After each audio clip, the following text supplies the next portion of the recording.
I'll start a none. Broadcast settings. Advanced setting. Camera. Camera setting. Da da da. Da da da. Da da da. There we go. And it's up.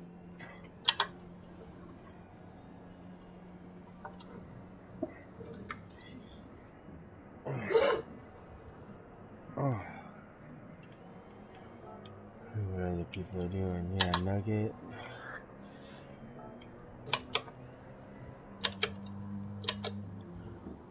Yeah, fastest time is Nugget. Top 10 stars right now in the SLS.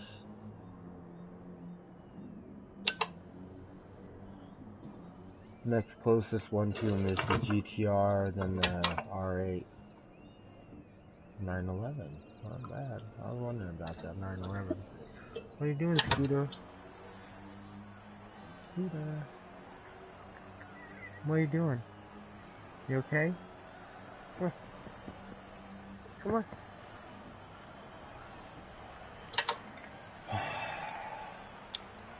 I think my cat wants to go outside. Yeah, my cat wants to go outside. I gotta skip one. Just sitting here fucking staring at me. I'll be right back. Alright. Come on. Come on. Come on.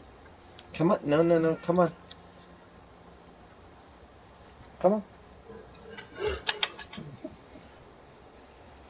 Oh.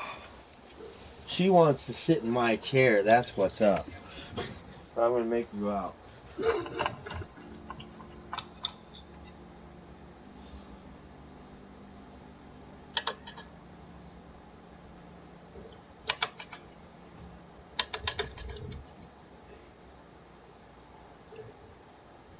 Aw, fuck you, Ghost.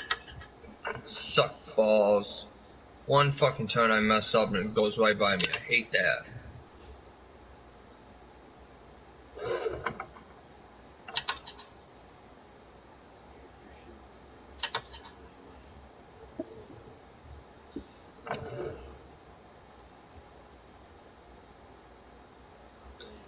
Man.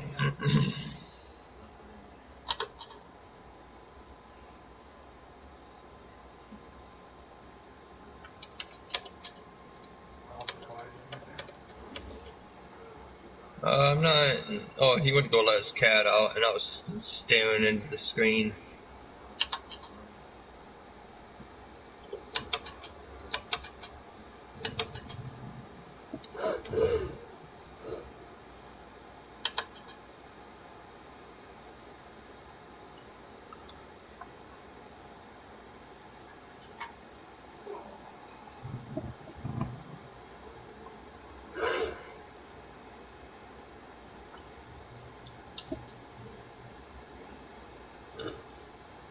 Haha, okay.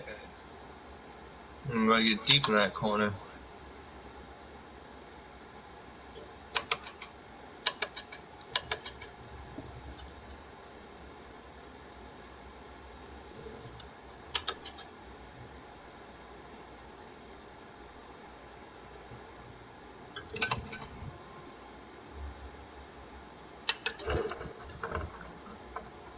Damn it.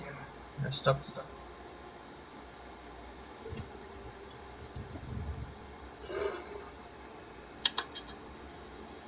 Come on, go, car, go.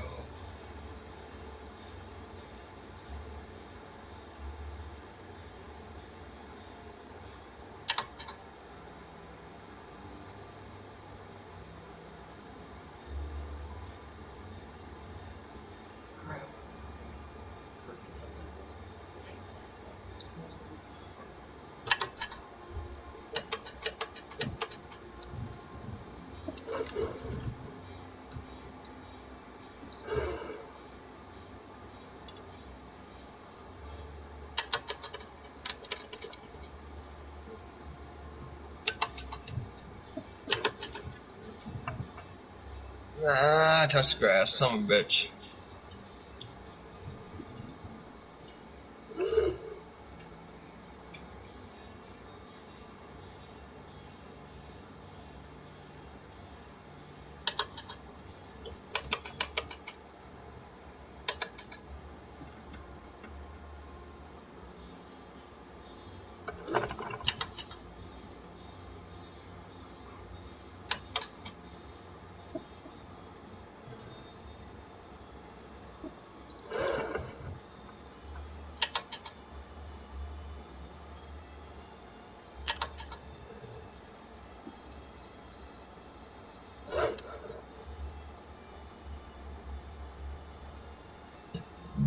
Oh, excuse me.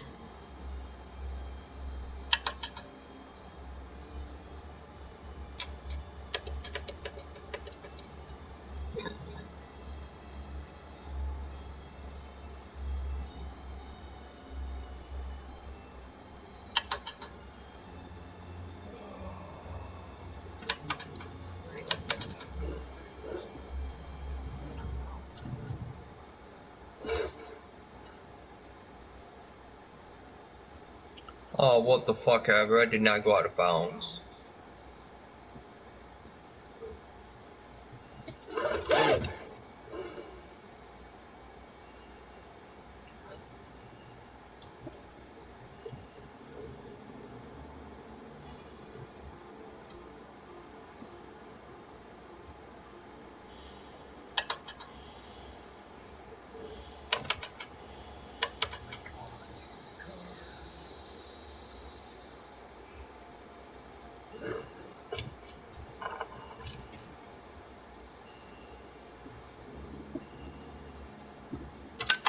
Oh, you motherfucker.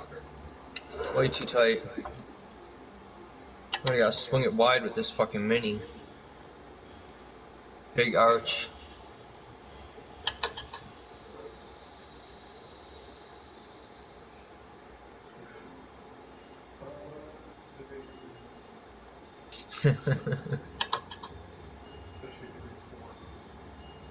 Well, the GR4s.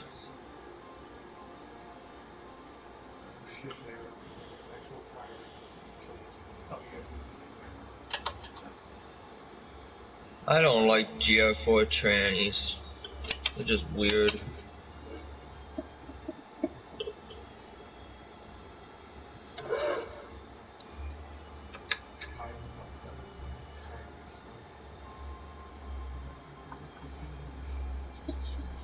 Yeah, I know, there's a lot of laps for that track, ain't it?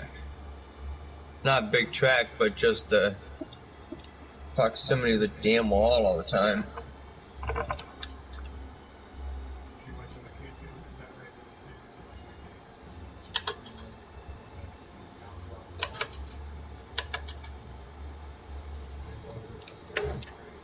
I know.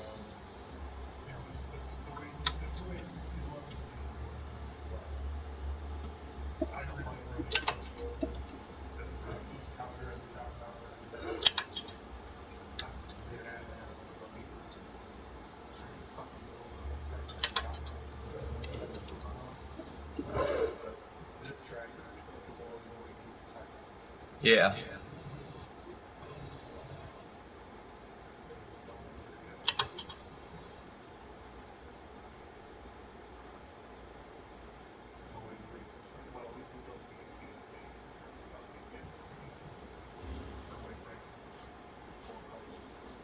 There you go, Joe. I just beat your time.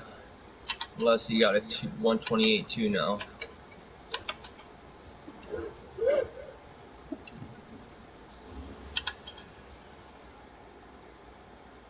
Let's see if I can get a 127.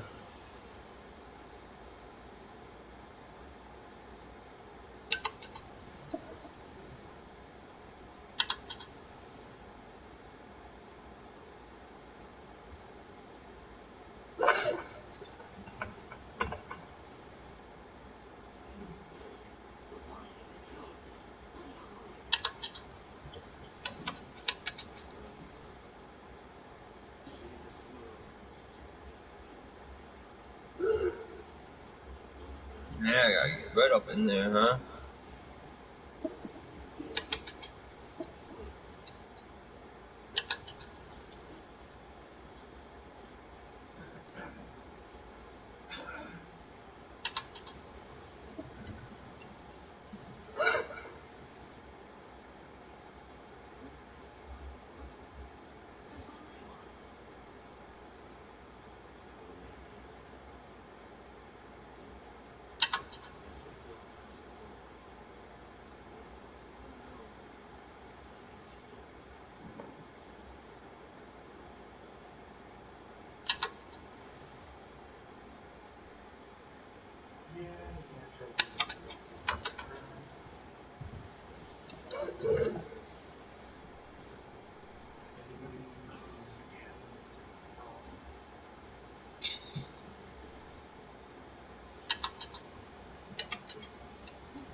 Oh, on Sea Race.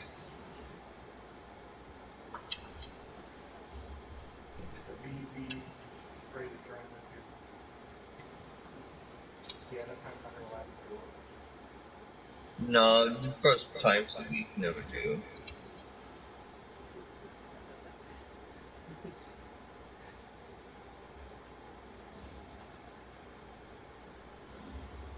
Oh.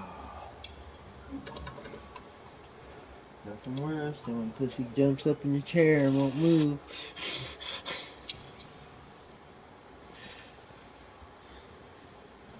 Nope, Canada, I figured.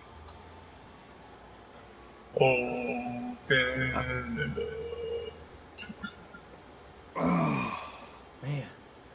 Oh, ain't you already close for the first one? I missed it. Oh, this is that one that you guys were doing last night, but we weren't using the Mini Coopers. Blue Moon Speedway, right? I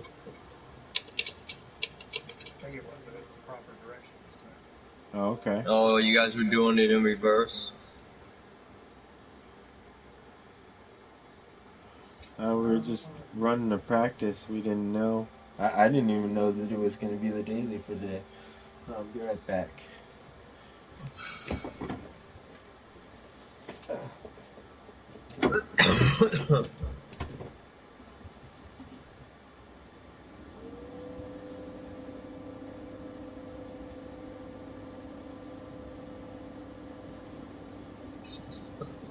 It's fucking me.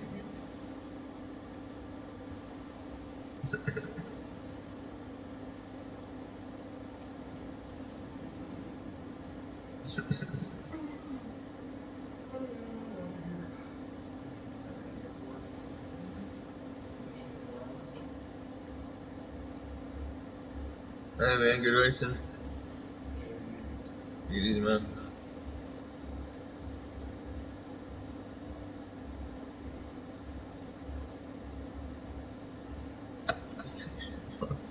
Joe, it's funny.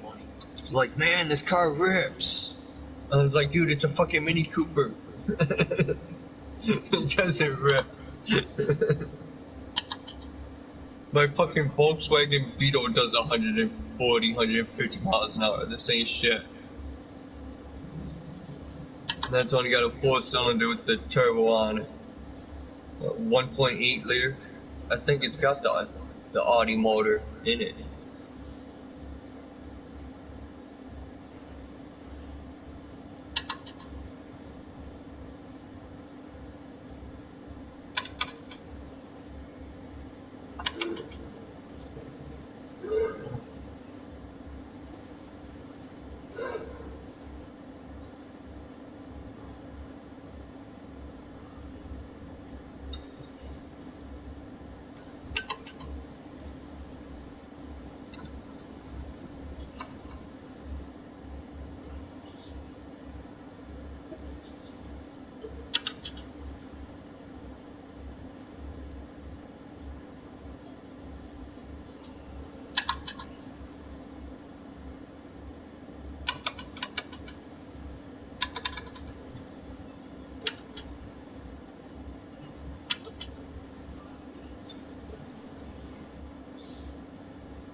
Ah, damn it.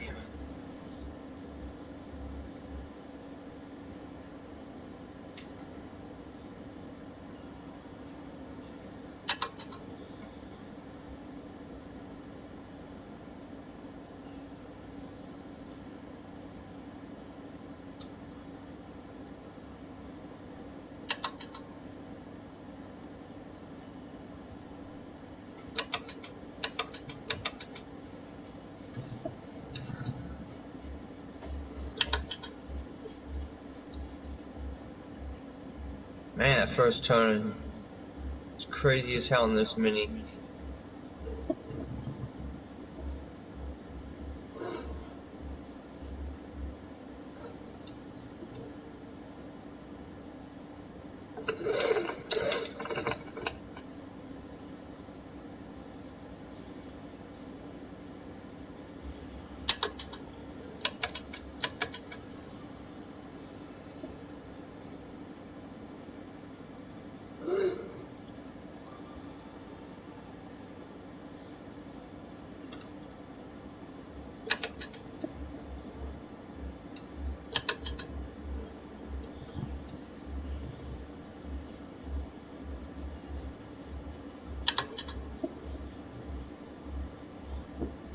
God damn it, coming out of that fucking turn. That last fucking turn coming to the big stretch. You gotta come out so hard and so fast, but you don't want to scrape the wall. It slows you down so much.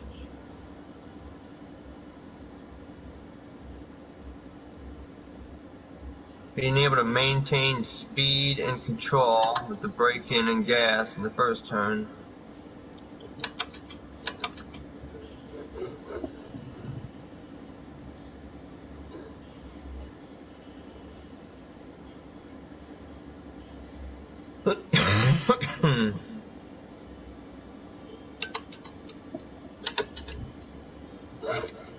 Motherfucker.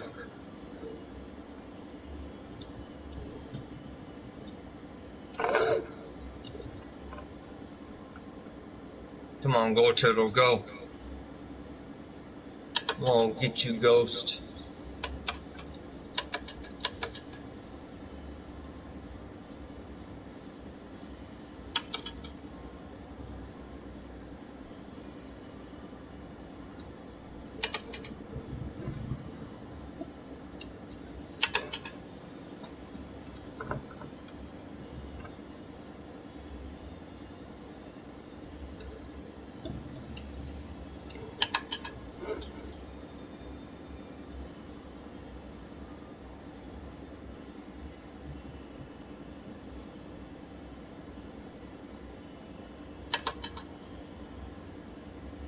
Ah, fucking goes past me on the straightaway.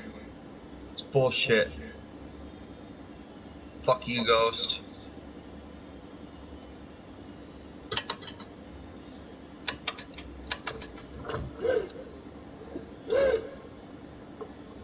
I'm gonna get you, sucker.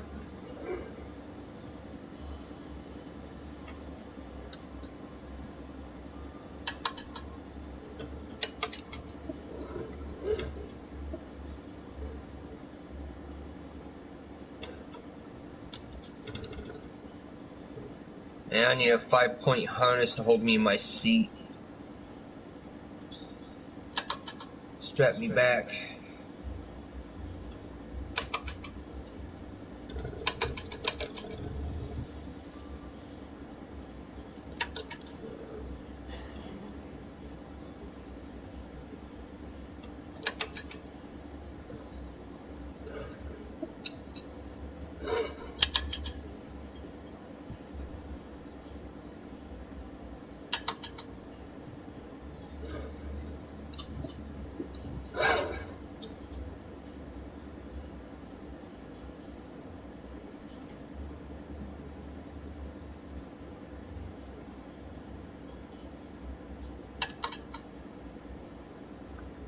Damn it.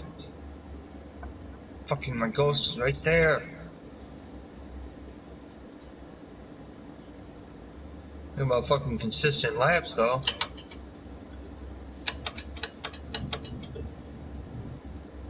.078, .074. Pretty good consistent laps. Back to back.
Alright, this is it. This is the lap. Come on. You're done.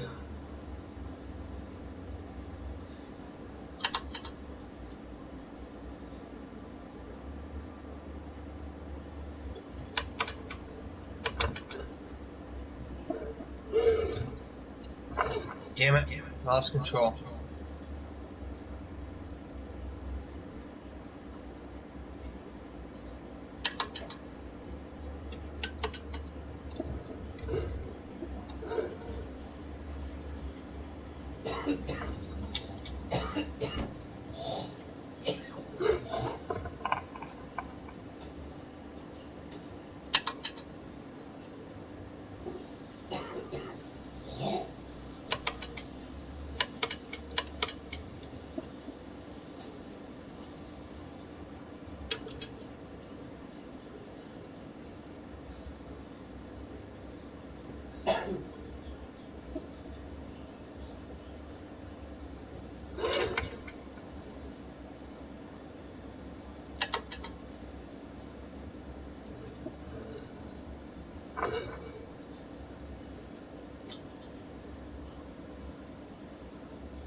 Okay, Scooter, you gotta move now. Come on. Hello.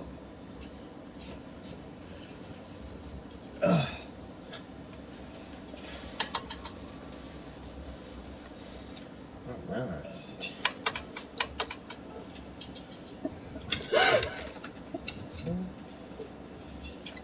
That's it.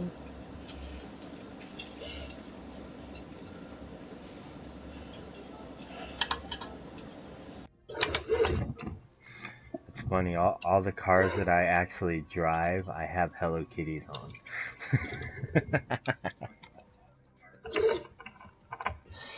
Oh.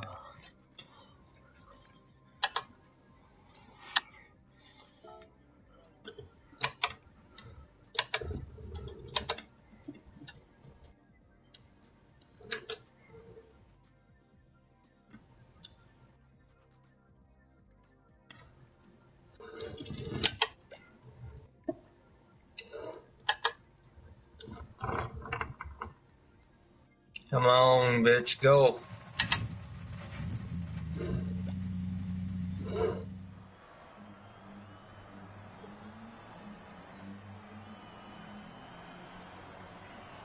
Is it any better?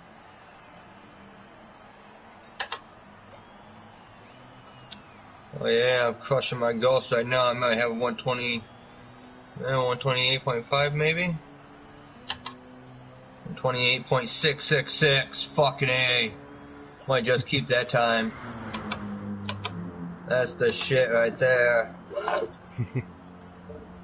No, well, I'll fucking leave it there. Just because I fucking have to. I mean, that just fits in the picture. Better if I had my Savage Soul Reaper account with it. Fucking Joe, you cocksucker. You got .662. I got .666. Bastard. He's always one fucking... he's always one fucking tenth, me fucking 4/10. We're always like just tenths apart. Oh, right. That's good. You guys are competitive with each other. Oh, very. Oh, yeah. Oh, we are, and we race each other just as hard as we race anyone else.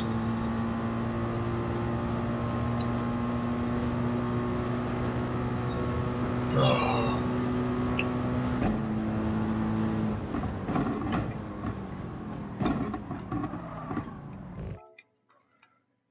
So much fucking different. There's no tire wear at all, and normal lobby. Normal lobby feels different.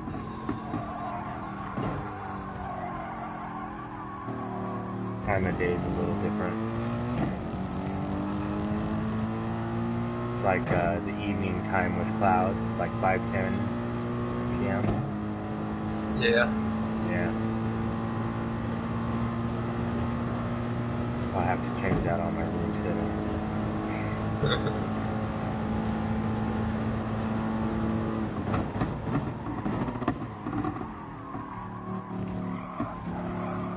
And there he goes. He's already talking shit to me, calling me a turtle. You are a fucking fast love turtle, though. You fucking love busting my balls. Hey man, I was trying, well, Savage Soul Reaper, I'm maxed out with letters, so I can't put BHR on the end of that, so I couldn't make a secondary. I couldn't make a new account and add BHR to it, so I was like, shit. And do you really want Savage to have a BHR on it? People already know I'm both drivers. I don't fucking hide it. Right. I mean, because I actually started BHR with just Savage. I didn't even have Turtle until I didn't have Turtle until I got Steel. Right. Oh, that's why. That's when I created Fast Turtle account, was when I got the Steel. Okay. Because with Savage, that was just all controller that I always did. Sometimes I still do, just to keep my controller skills up. Right. Oh, what's people's choice of cars? 911 and NSX. Where's Nugget go? Nugget's number 4 now, it's 139. They're gonna be dropping 136 is gonna be the top times.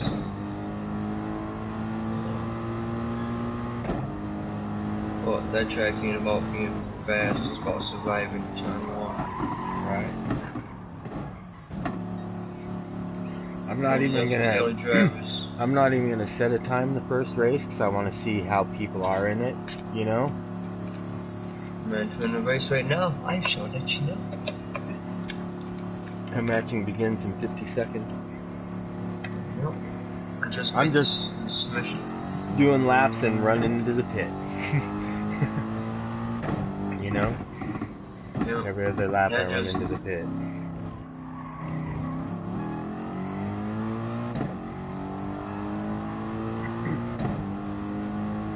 Now I got my brake balance set where I want it.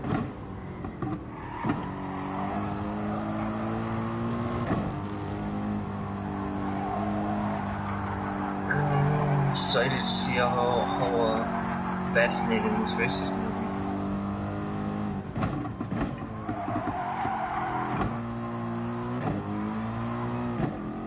Yeah, my guys were giving me a hard time because for a while I had a purple and pink outfit on my driver's seat. So the guys trying to go for some soft, pretty colors. Oh, the shadow's in a different spot. Soften people. Less aggressive. Instead of having dark colors. Let me see something here. Portray the light, not the dark. Oh, it reset me.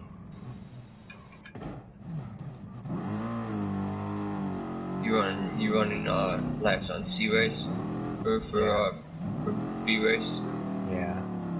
Like I was saying, since it's the time of day is different, the shadow for the sign for the chicane is at a different spot.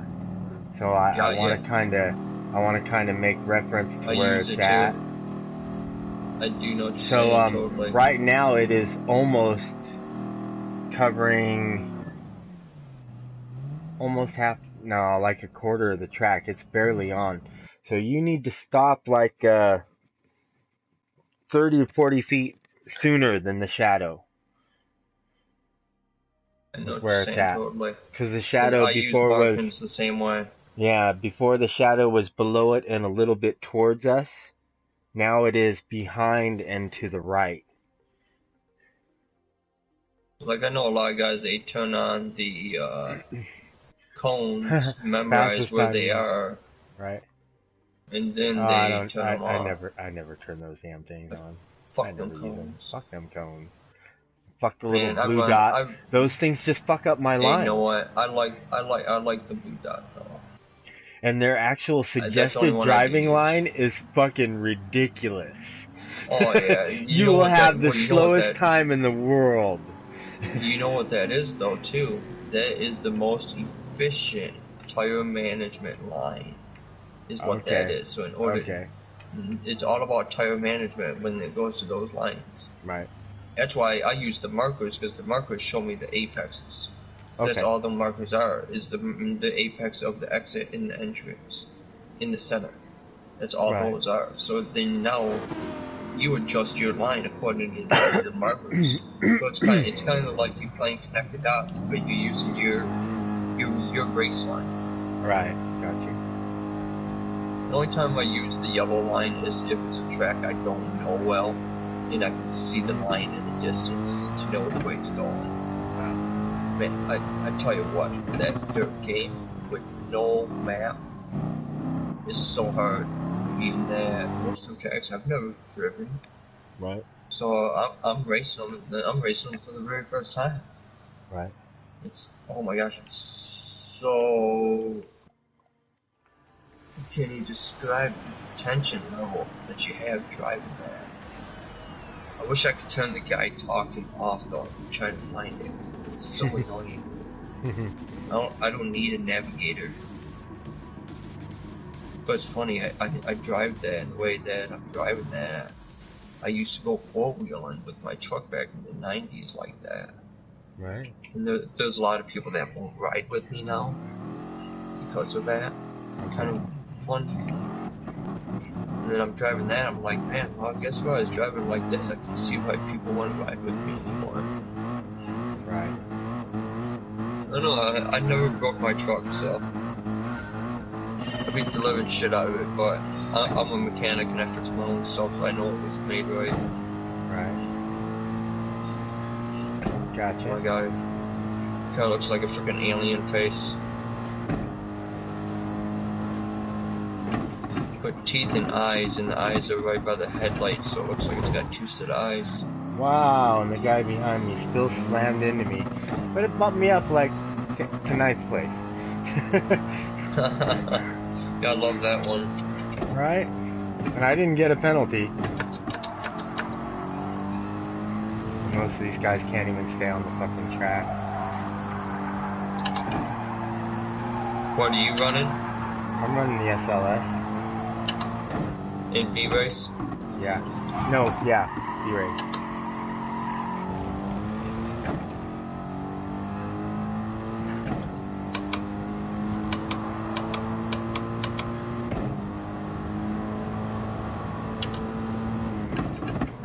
You go in no time too, didn't you?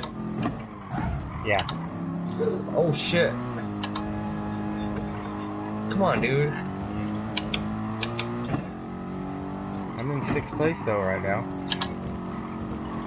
First lap.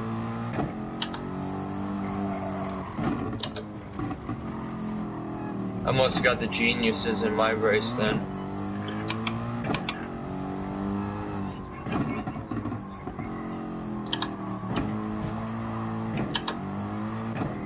Ooh, contact from number 5 as I passed him.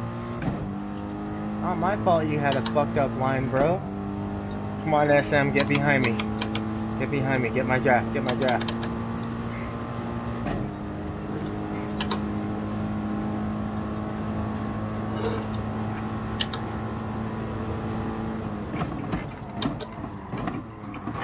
Fuck you, dude. Come on. Are you fucking kidding me? Get the fuck off me. You wanna bang me through this? Okay, so bang me that way. You fucking piece of shit, dude. Go ahead.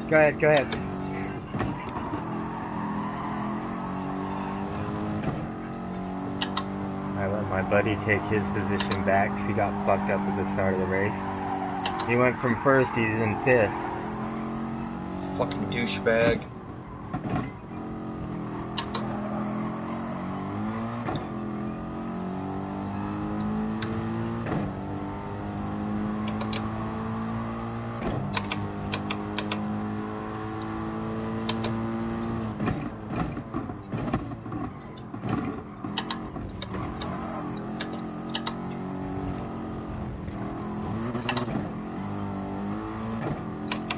Guy kept hitting me from behind.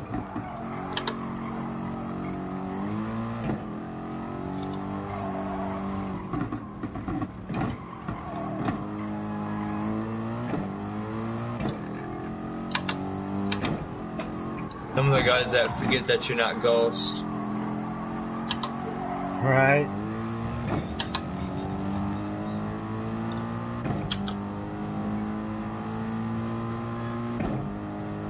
I've got the draft of the guy in front of me.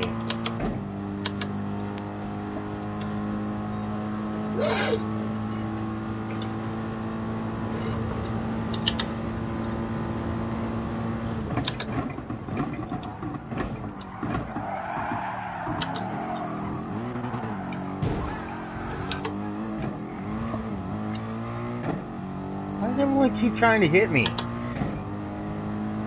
They don't know how to pass. They right? keep spinning out though, so I don't care, and I'm not getting penalties. I'm not getting SR downs.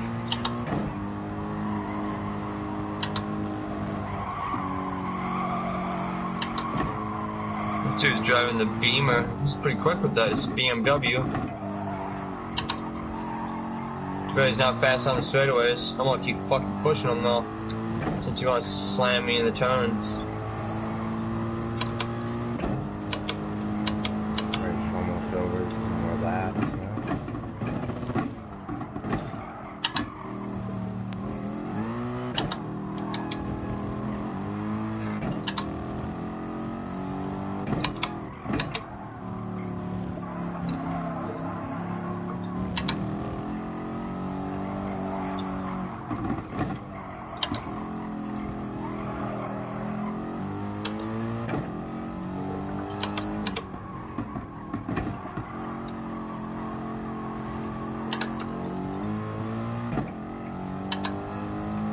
Someone did the same trick to you, dickwad. What up, people? Yeah, so the next place is far enough back that he shouldn't be able to screw me out. In third place, fourth place.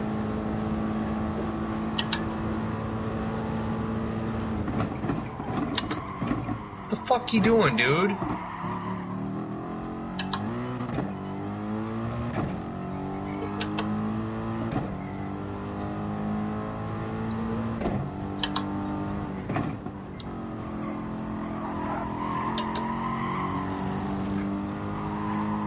That was much faster.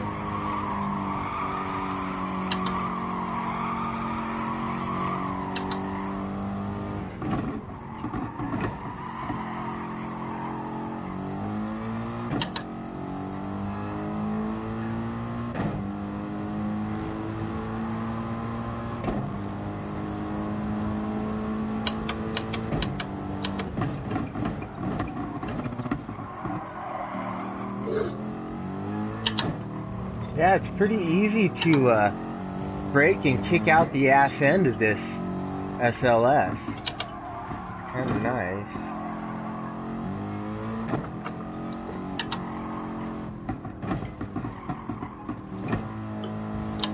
Damn it, I touched his fucking bumper. Lost all my front air, damn, I hate that.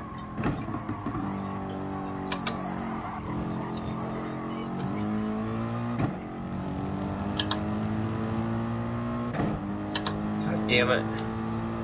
Fucking dipped in too tight, fucking got a penalty.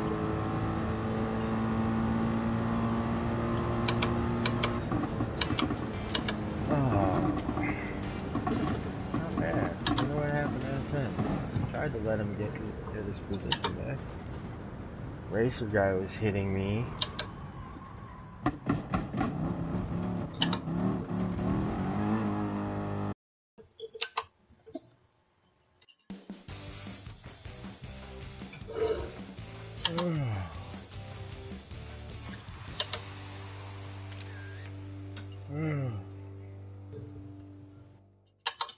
Haha, karma's a bitch, motherfucker. Coming out of the last turn, Hey, he got my A fucking hit back. the gas. Got my A back. Somebody your AS again? BA. Oh, BA? I'm BS again. I'm full of BS. A lot of BS. Right?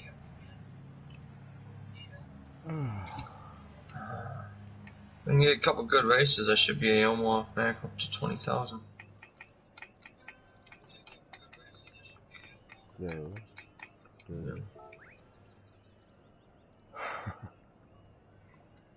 Oh no, sorry.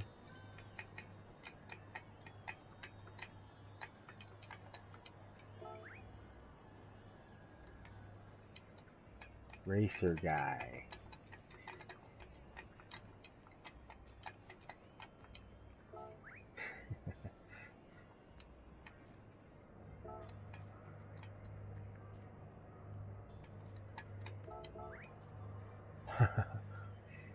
Oh my gosh, a 140.160 was the fastest lap. That's it. Damn it. Well, it was almost up to 15. I got knocked down to 13 after them couple races. Right? Nice. Damn it. What was the race again? Oh, the GR4s in. See, yeah, it was just like I thought. The first corner was a fucking shit show, bro. Always is. So it was kind of good starting in the back. Like I said, I started. What place did I start? I was doing good, but I lifted up and then some dude cut over and I clipped his bumper and it like dead stopped me and rocketed them all ahead. So, I started in fourth, 12th.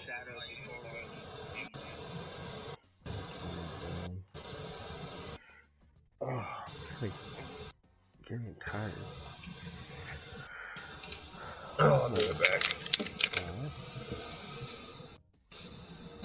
Actually,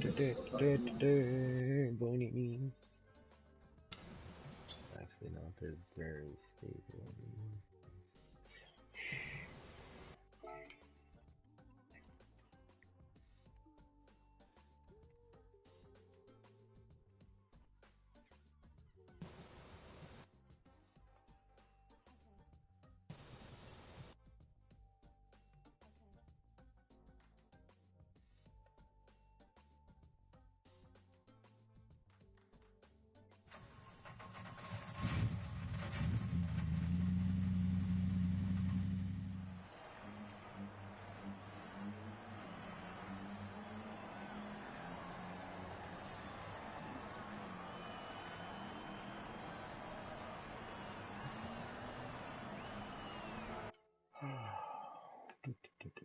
I wonder if I should. Let me try. I'll try.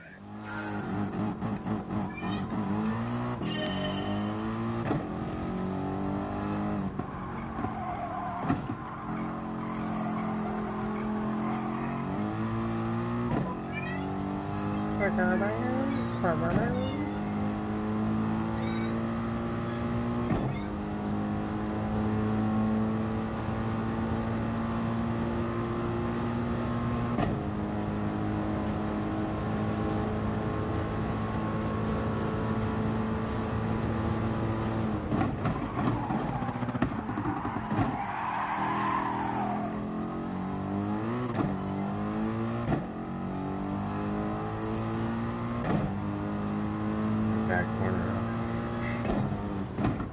Wasn't paying attention, watching my break.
Oh shit.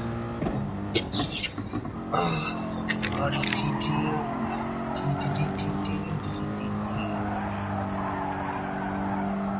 Shut the fuck up, cat. I don't care. What? Golden Bay babies, get the fuck out of here.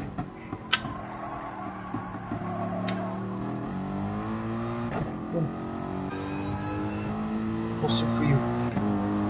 Hey, Hello Kitty with the eye patch.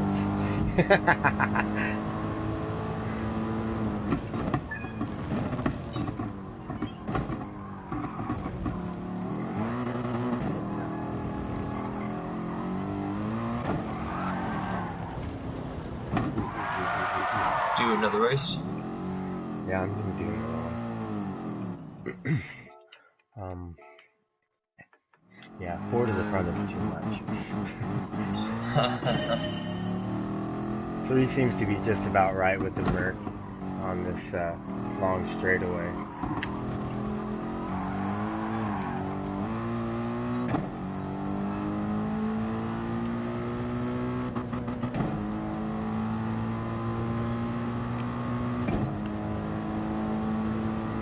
Fast turtles in lobby, chat lobby with us.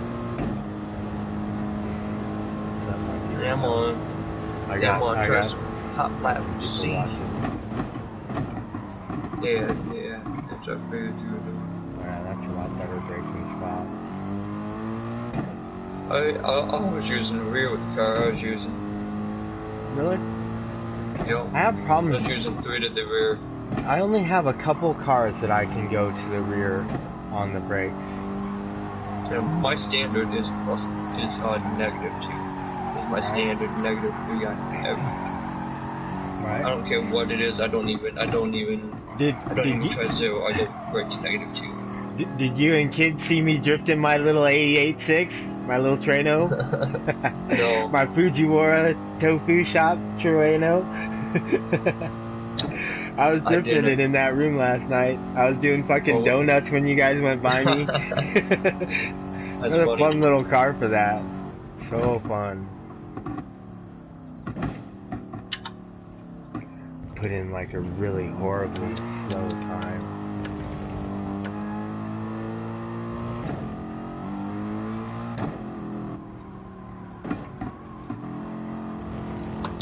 I'm trying to remember what time I had last time on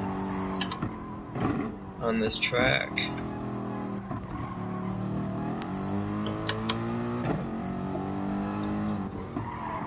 Guy Cole time at let's see has a 120, so I should be able to match if not beat him. That was it. I found the line I need to take to the last corner.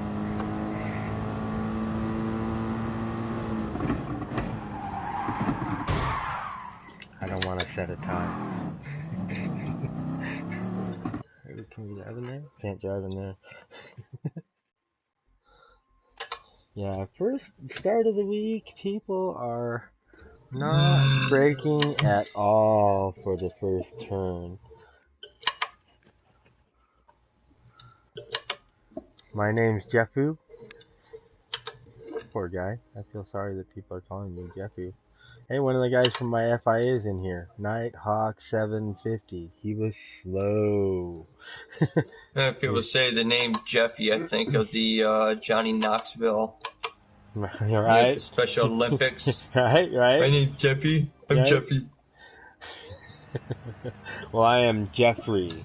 R-E-Y, not E-R-Y. Yeah.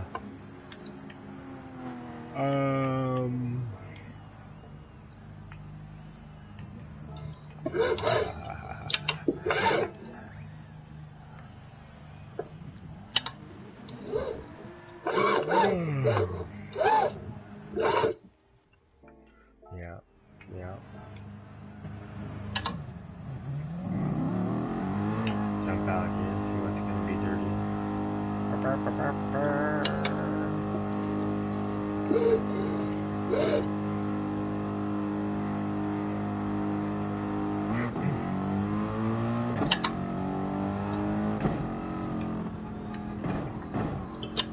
My hazard lights on. My blinkers on. Oh. Okay, yeah, you guys like the camera? Camera setup? Hello, hello. Steering wheel, my little blue line. Holy moly. Blue line. It is a Thrustmaster T300 RS wheel. Pro add-on pedals inverted like your normal pedals in your car. I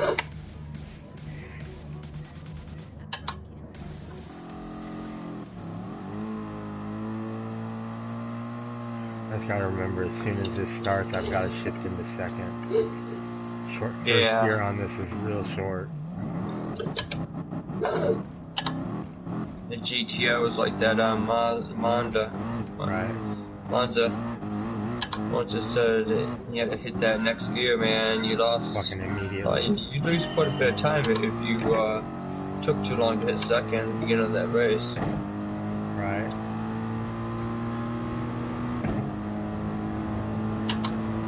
Oh man, am I gonna get a 119?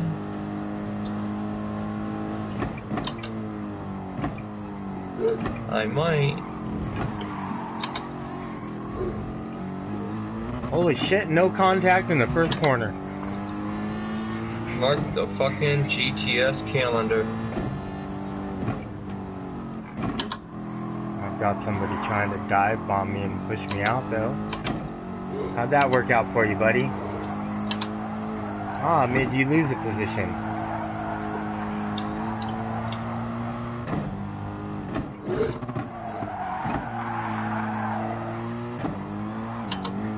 $119, motherfuckers.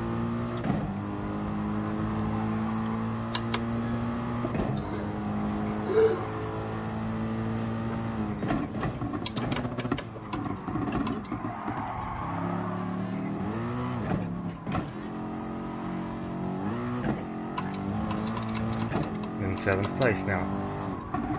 Alright.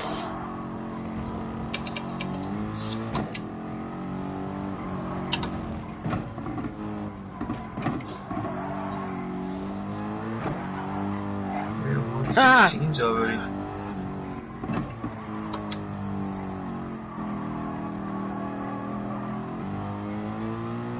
I'm close enough for 5th place's slip.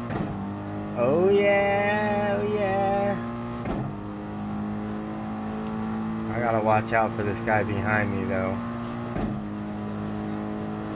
Just hanging with you, making the moves with you. Waiting to make his move.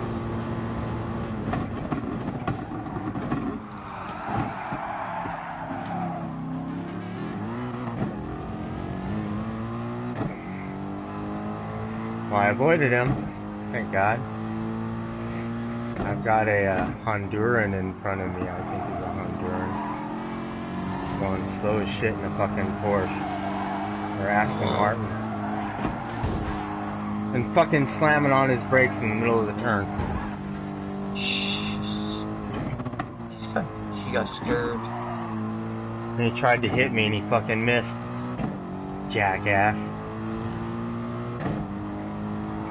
See, sometimes it's easier than you think to avoid some of the dirty drivers. Yes, it is when they do stuff like that, because you gotta miss them twice.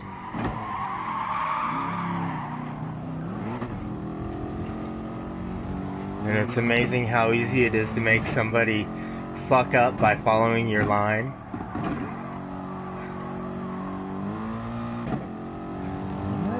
You might be fast on a straightaway, but I mean, come on, that's only because you got a slipstream. You aren't going to have a slipstream this time. It's easy to follow a draft. Right?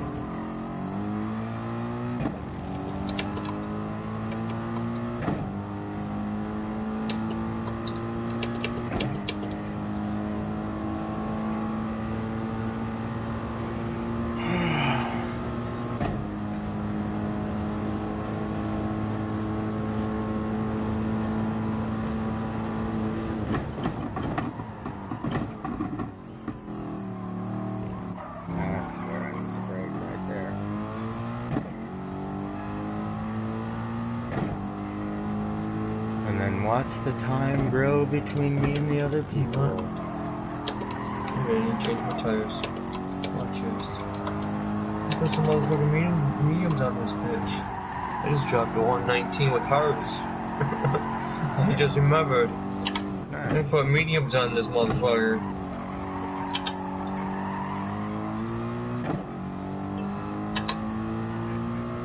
I was gonna switch, and I just remembered that.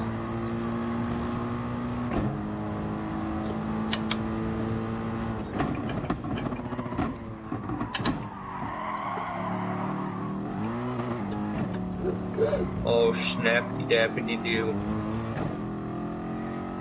Nice how the ass end of this AMG kind of rotates. Like a big girl. I was gonna say, that's what she said. Oh, somebody fucked up for my name is Jeffu. I might just let him keep his position, poor guy. He went from first to fifth, or fourth, first to fourth. Is it Jeff with a bunch of numbers? No, it's my name is Jeffu. Okay.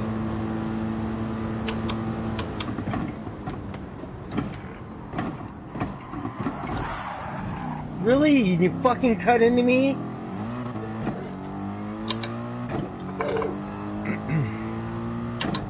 Yeah, he cut into me pretty hard on that turn. Knocked me into the apex. Yeah, I took a second and a half off my time. My first lap, and I scraped the wall by putting mediums on. It's almost at 117. I got 118.1. Or 118.3.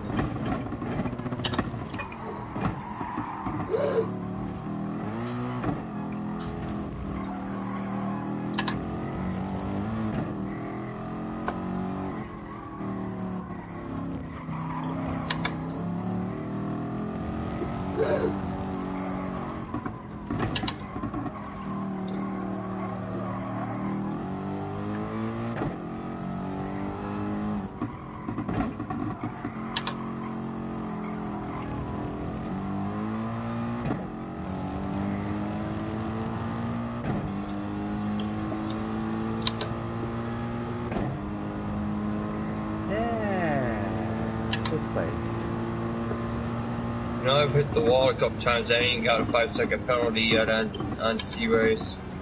I'm kind of worried about that. Right. Oh, Yeah, that my name is Jeffu guy knocked me all the way into the apex on the other side of the fucking pylon. Oh man, after you were nice to lift and yeah, I lift and gave him space so he could keep his position. I wasn't going to take it from him, but I didn't want to slam into him because I had a draft. Right. You know? And I'm going so much slower, you had nowhere to go, so you had to let him recover to be able to get around him. Cut to the inside and he just fucking turned into me. Bam! Wow.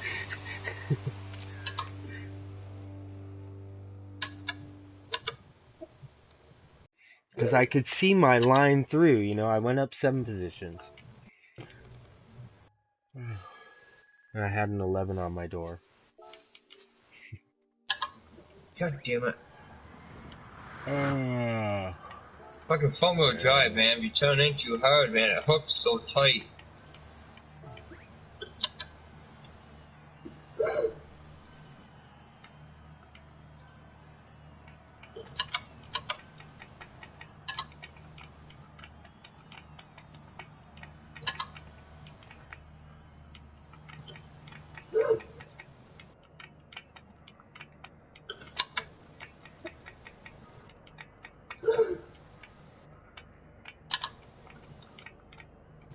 Well, last time I looked, I was on A's not top 10 for a minute.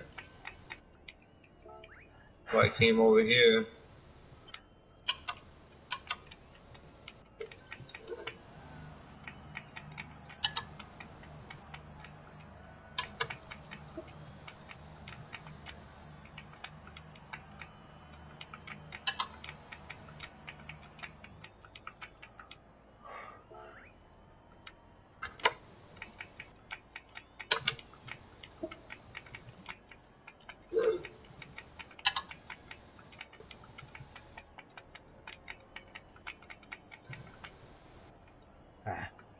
Okay, I already left the room.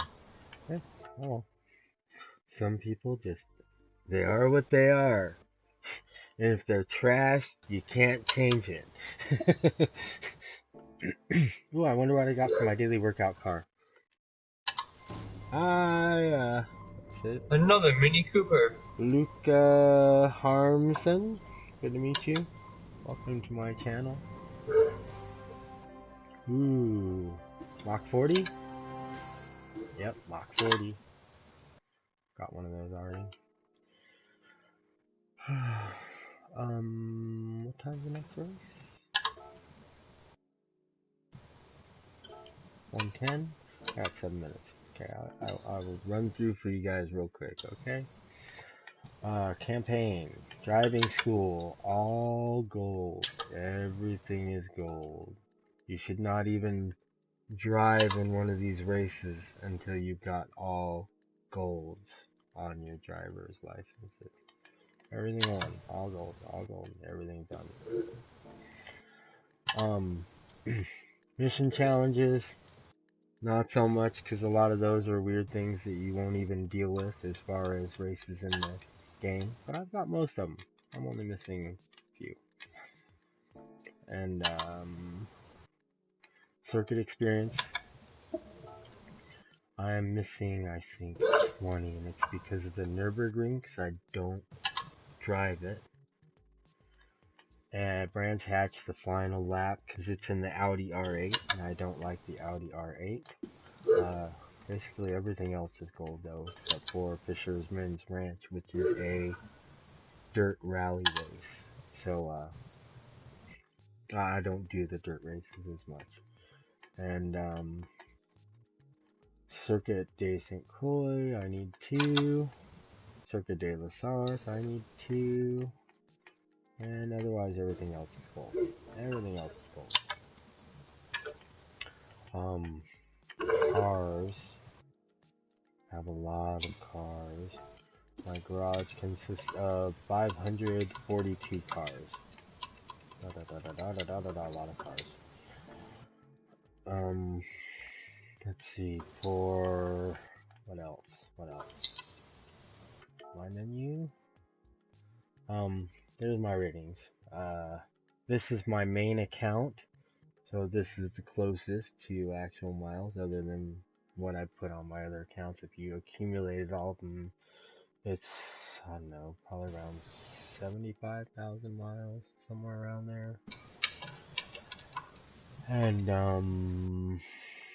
yeah, everything on the campaign is done, How many miles on all of your accounts did you say? Somewhere around 70, 75, I'm guessing. Damn. I'm guessing. I've got about 520. The only race accomplishment I need to finish is the clean races. The most I've been able to get as far as clean races is 4, because there's so many damn dirty drivers. That is the highest I've been able to get to. And that's trying to avoid people. Like, I see somebody dirty, I'll move over out of their way, put my flashers on, and they'll move over and fucking slam me anyways. You know, that is so fucking far. Ridiculous right there. Okay, yeah, Turtle. You know, I've had it so many times too. That same scenario, I just had it today.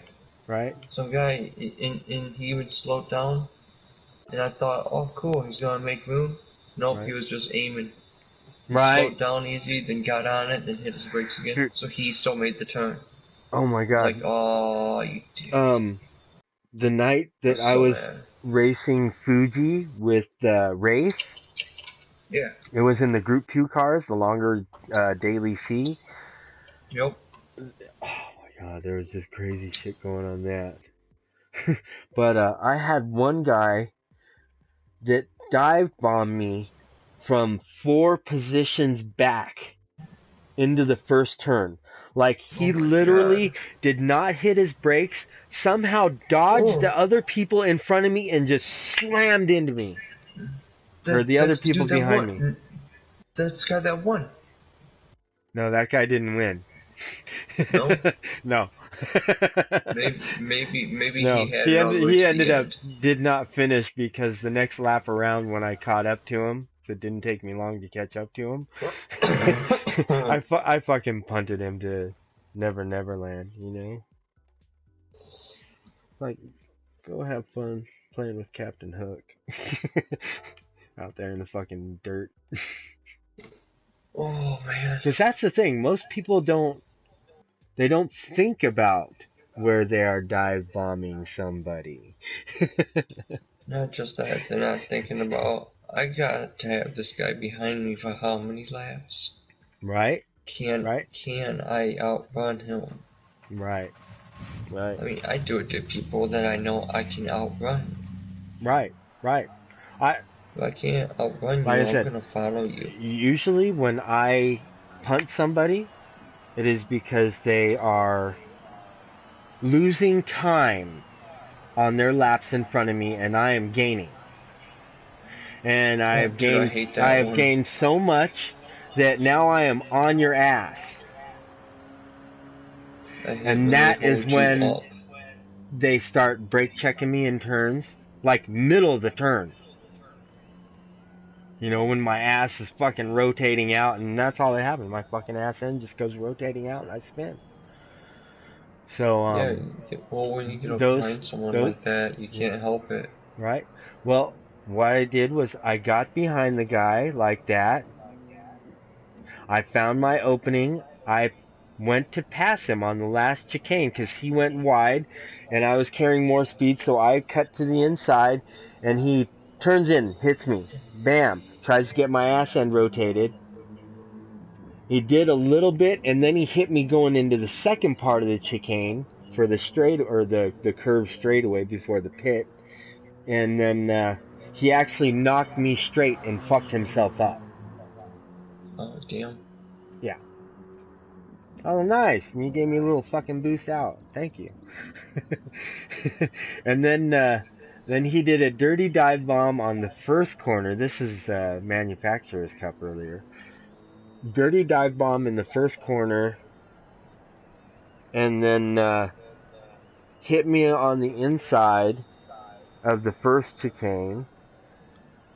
So I caught up to him by the first chicane would be 1, 2, 3 is the big sweeping turn, then a long straight or short straight to a U-bend turn, and that one is all dirt.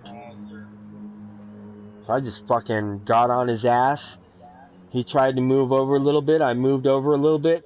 He braked. I bump him and then I brake.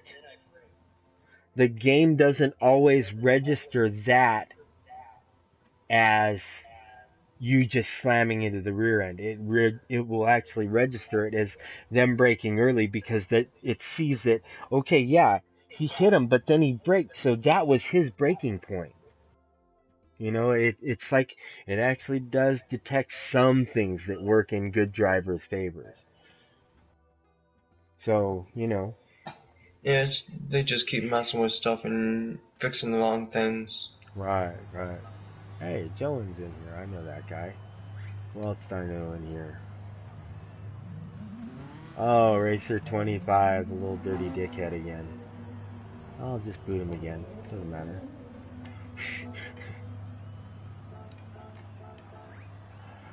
I don't think I know anybody else in here. No. Oh, Dizzy, couple, no. Hello, people. Do you like that I set up the steering wheel? Was that nice, people? Chris 8, hey, can you show me daily race A? Blue Moon I haven't done any Day. practices on it, but I'll do it after this race if you want to see it. If you don't mind hanging out. This is kind of a short race. Not very long. Yeah, Fuji's short. Yeah, 4 laps. Fuck. Like Yeah, nothing. it's not even 2 minutes a lap. Yeah. 7-minute race. Oh my god, what was the one race? It was like 4 minutes and you were waiting 12 minutes between every race. Do It's I like, want man, to? this sucks. Do I want to set a quality time for daily race A, or do I want to start from the back? No. How dirty is race A? I haven't. I'm scared. I already ran out of time. Is it a thing of people? It's hard for people to keep up with the curves on that and all the walls slamming into the walls. Turn A. Way back there. Way in the back. First and last turn's gonna suck. Hello Kitty. Here, let's see. AMG. See the eye patch. Like the eye patch. I tell you what, I'll go enter a race. So we'll see what one is on.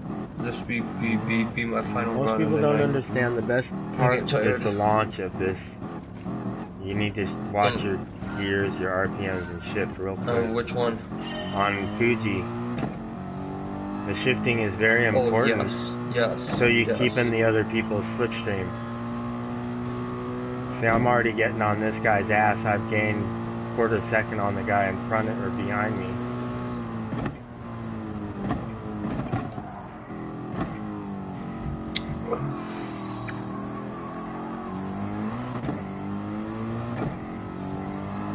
That guy was fairly clean, overdrive. I can deal with that. Nice. What the hell are you doing, dude? Now you're gonna try fucking doing dirty shit on a corner? Yeah, he's fucking bumping people out and shit.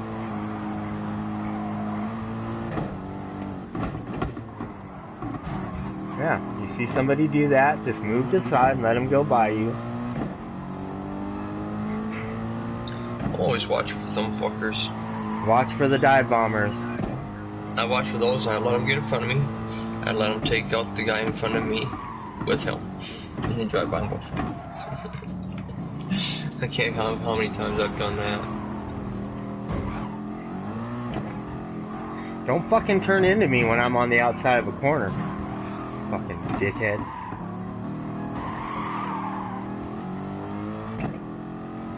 That guy tried to spin me out. I'm gonna fuck him up right now, watch.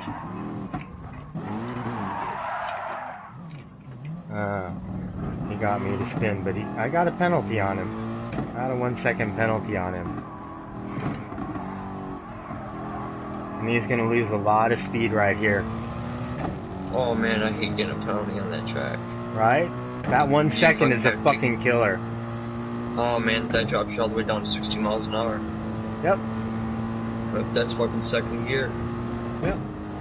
It sucks having to go all the way down to second. To drop to third for 3 seconds ain't that bad, but have to go to second. Right. Get that ass to rotate. See that? And this thing hooks up. No, I got knocked off the top 10 already, son of a bitch. That didn't last long. 10 minutes.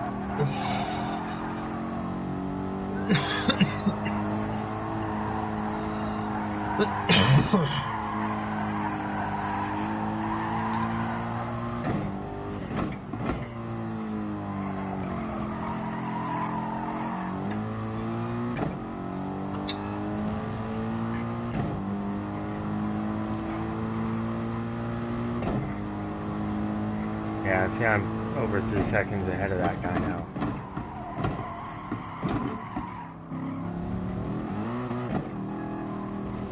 This guy can't even control that fucking Viper. Yeah, let's get the fucking fast heavy car. A big V10. It's a motor with 2 That's how that happens, see? He just fucking ran himself off the damn road.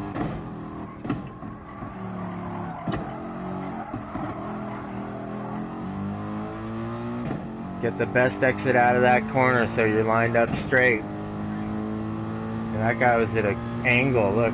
Fucking just gaining time on him. He can't catch me. I moved to the right so I'm out of his slipstream. Or he's out of my slipstream, I should say. I want to brake right about there.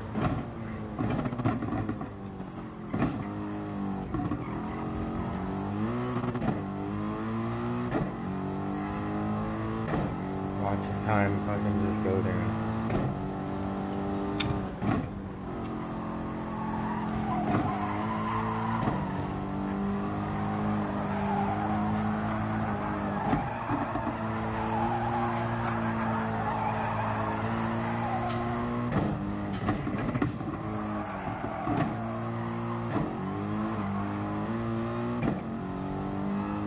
Gaining time on the guys in front of me.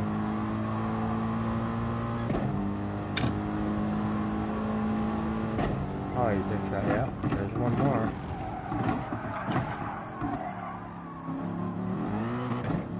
That's the guy that was hitting me going into this corner.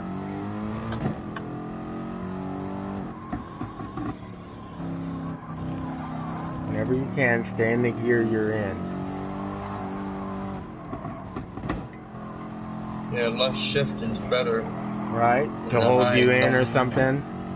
Yup. The lower gear will make you spin the tires easy.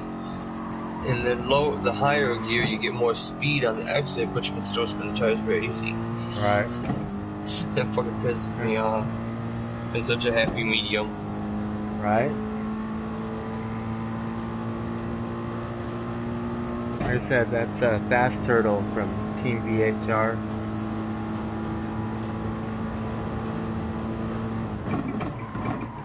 Minute and a half for the race strokes.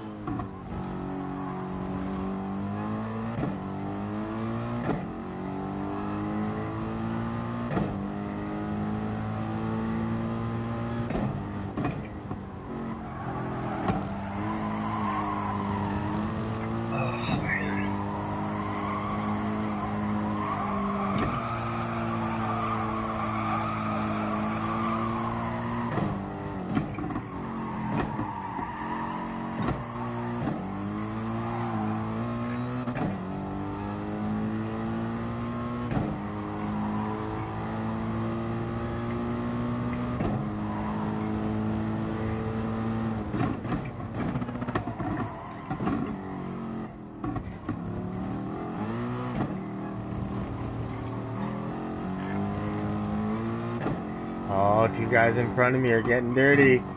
Something's gonna happen. Alright, made some free positions. As long as you're good, then you don't. That guy tried cutting into me again. Fucked himself over on a position. Good. And he just fucking dive bombed the shit out of me. Gave himself a 2-second penalty. I moved to the left and braked, so he only caught the front end of my car. Pushed me off track a little bit. He's got a 2-second penalty, and I'm 1 second behind him right now. Getting a slip and closer than that.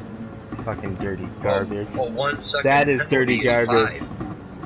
So oh I mean, yeah, that's no, more. no, it only showed up as 2 seconds. Well, I mean, but slowing down there where it does, it really caused a 1 second penalty. No, it was 5 seconds. I know, but since it was last corner of the last lap, it didn't make him serve the penalty. Okay. See? Dirty bastard. Yeah, dirty bastard. And I got a clean race out of it. Clean race. See that? Hey, look, it's chicken works out McNuggets sometimes. In 5th place for A race. If you do your best to avoid people in dirty situations, it works out. You have to know where to see them and then remember their names when you his see them in name the race. And LOL. Ha ha ha ha ha.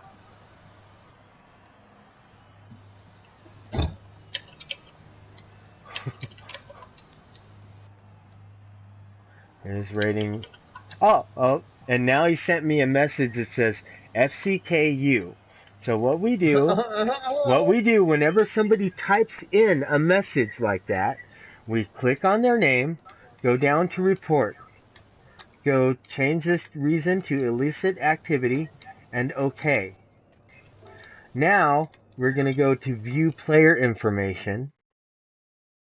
Go to his actual name, his screen name, go up to the plus, send a friend request, go over to the 3 dots, hit your start button, and report is going to come up on the side.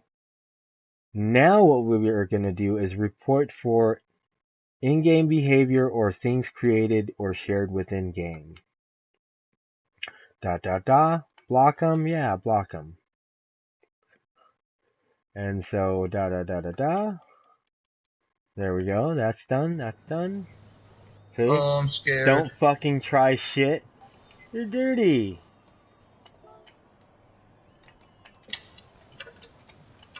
Do you ever see the driver dot gone? You're dirty.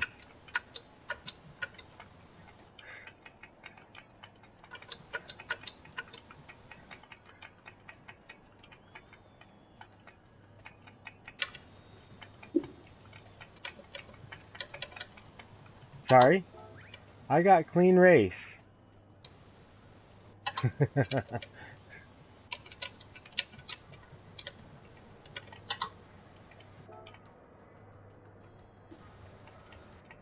And then let them know that you reported them. So they know when they get suspended for a month for typing in bad language. Look, I you're don't a think it's fucking... that long. This guy's saying stupid shit. You're a fucking Brazilian. You're digging your own grave. I've called some people some fucked up shit. I've never been suspended. If you type it in. Well, I've typed it in. I know, but then they have to report you for that reason. Yeah, That's the don't thing. race a race. If they don't report you, you won't get suspended. Some dude, he But took a screenshot of all listen to kinds this. of shit. I got He did. suspended for a month, 30 days. Really? Because I passed a guy when he pitted in. He caught up to me, and he did this fucking dirty pass on the last chicane of Nürburgring GP, right? Nürburgring GP. I've been fucking hit every turner. Dude, I just went from 3rd to fucking 8th. Oh, wow. In one lap. From being hit in every corner. Ooh, black eye purple metallic.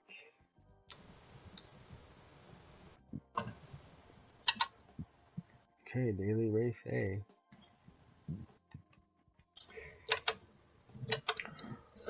But you know, I didn't fuck up that guy's race. He did. He fucked up his own entire race. I got a clean race as far as GT servers saw it. Oh my god, I wasn't trying to hit anybody. What the fuck, nothing. man? What the fuck is this shit? Last fucking place, man. God damn. You guys didn't even win the fucking race. You guys just fucking slamming each other. This is just, man, don't fucking race A, dude. Day off A. This is ugly. Really, that bad? Oh my god, that was the last 2 cars of the pack that just were slamming and banging, just pancaking me against the wall. Right. I'm a BS driver. Yeah. I mean, I'm not in the complete trailer park. This is front. Oh god. So on a front, Mini? I will actually put my brakes to the rear. Yeah, mine's 3, I think. I got it. Oh, 2. Normally I'm 3. I'm gonna switch it to 3.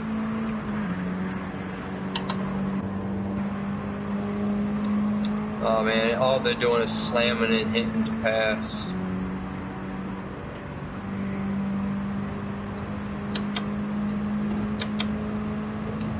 Can't make a fast time, so I'm gonna use you to make my turn. And that's how I'm gonna make a fast lap in the game. First lap's gonna be slow because I haven't done it in this car yet.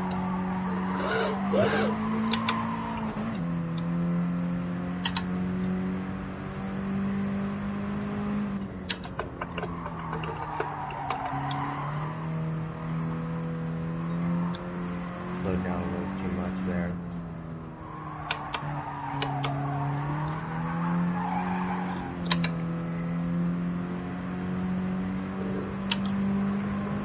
Sure, bud, just hit me. Sure.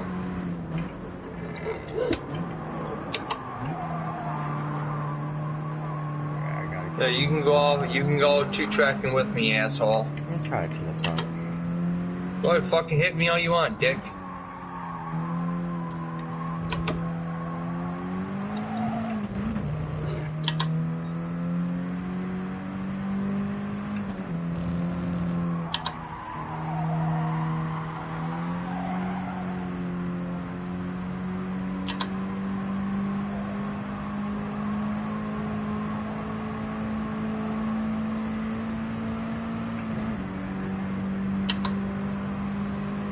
explains why I fucking got hit in the first turn of the first lap. I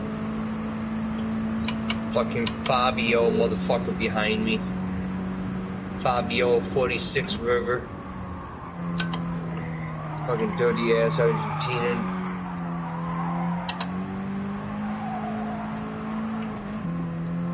Slower coming out on that one.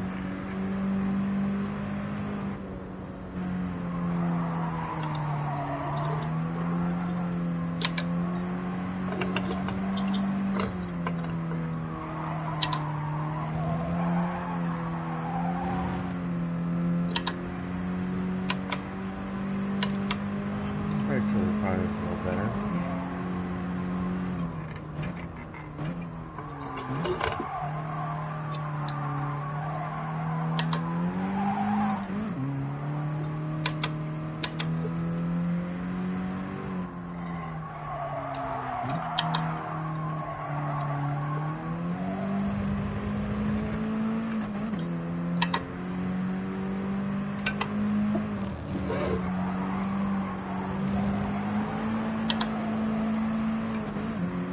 Faster.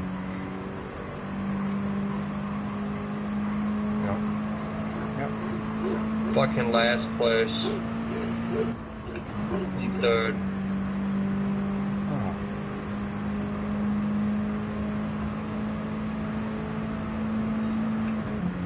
We're gonna start breaking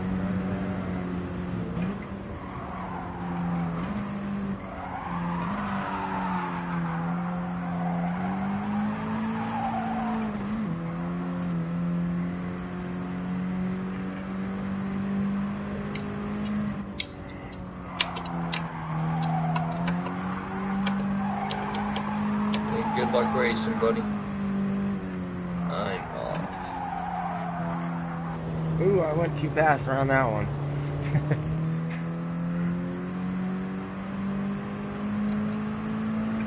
That's my breaking point. Trying to push it.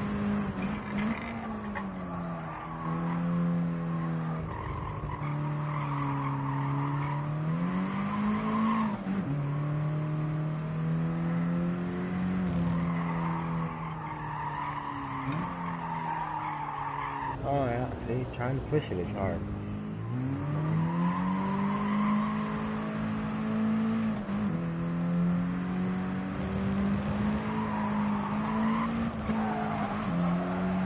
I don't own one of these cars, nor would I ever own one of these cars.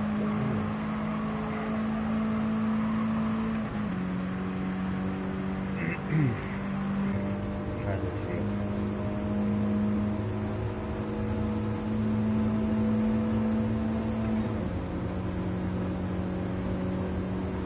Try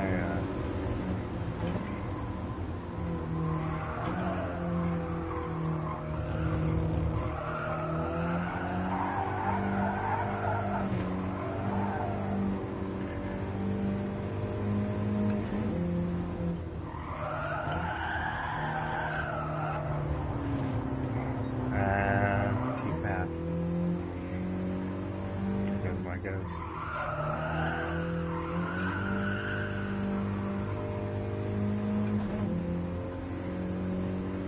Weird that.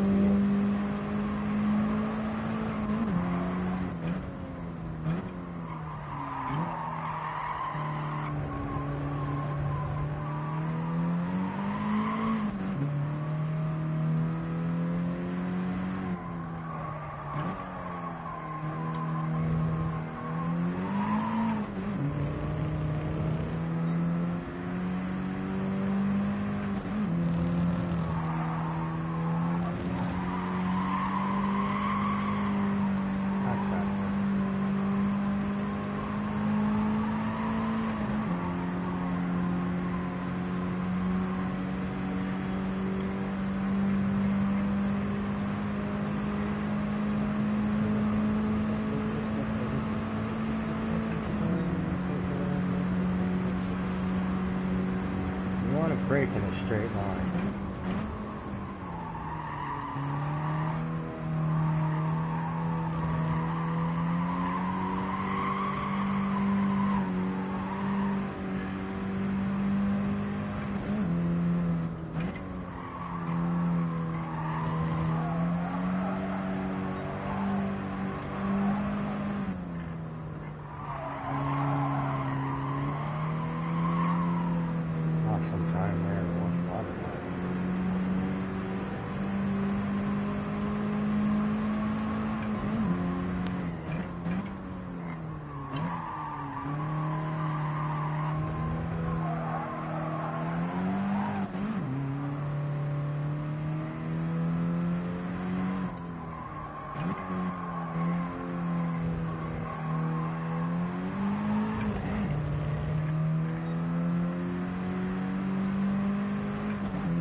front cars suck.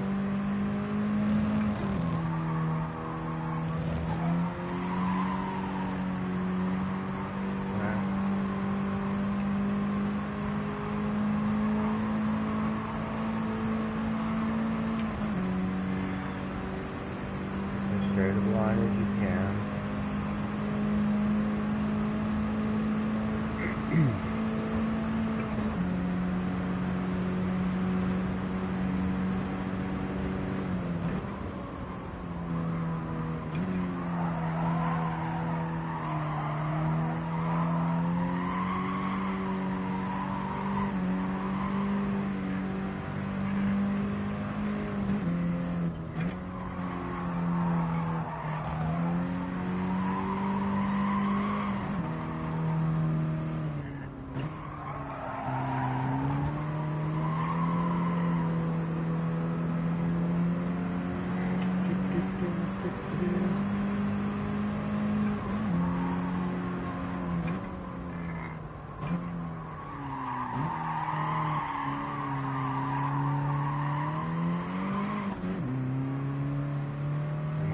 Passing me.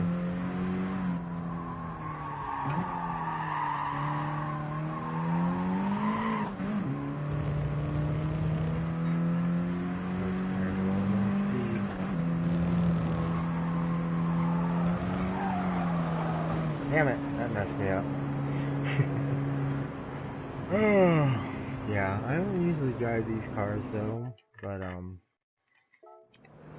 I don't want to drive this race. It's going to be a really dirty race. People are going to be slipping and sliding everywhere. And it will probably be the dirtiest race of the week. Because of those big sweeping curves coming down off that corner angle right there, how it drops. No, very bad. I would be very careful if you do choose to do this one.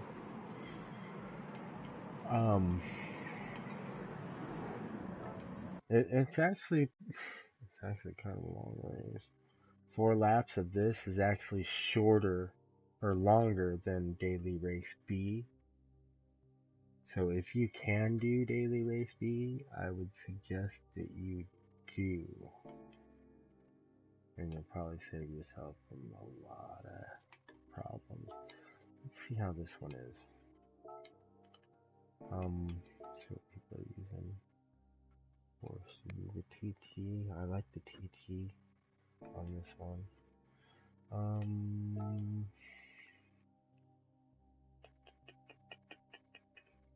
Where is my TT? Oh, it's that one though. My Audi's better than that. Freaking front garbage. I'm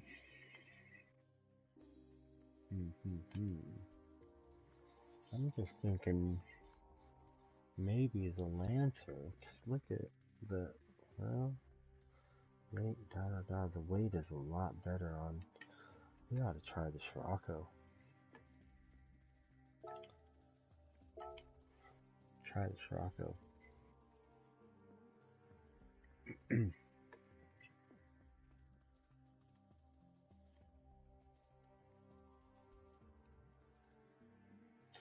Scirocco.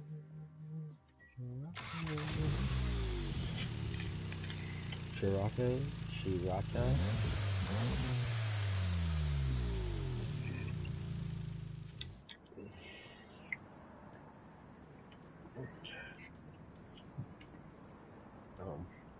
I should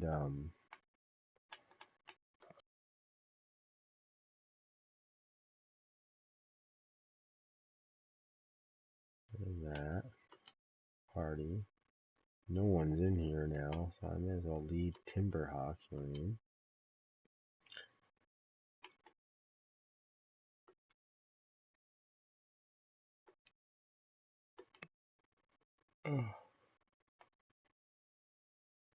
DJ. Hey, not much. How you doing? I'm doing well, thank you. Um, I had a suggestion for you because I know that you had the VR headset. Um, if you use your VR headset driving in the daily races or even in lobbies or anything, it basically takes your TV that is like, whatever distance away from you and makes it seem like you are looking at 100 and something inch screen. So I don't know particularly which view you drive in, but if you drive in the cockpit view, it is much better for cockpit view. It's like a whole different world with the cockpit view. I just thought I'd like to throw that in at you because I know you stream a lot, so it's probably something you could throw out at people so they know too, make them aware. Because I know you got a lot more subscribers. But I want to get it out there that people can use the VR headset just for the normal driving. Huge screen, right?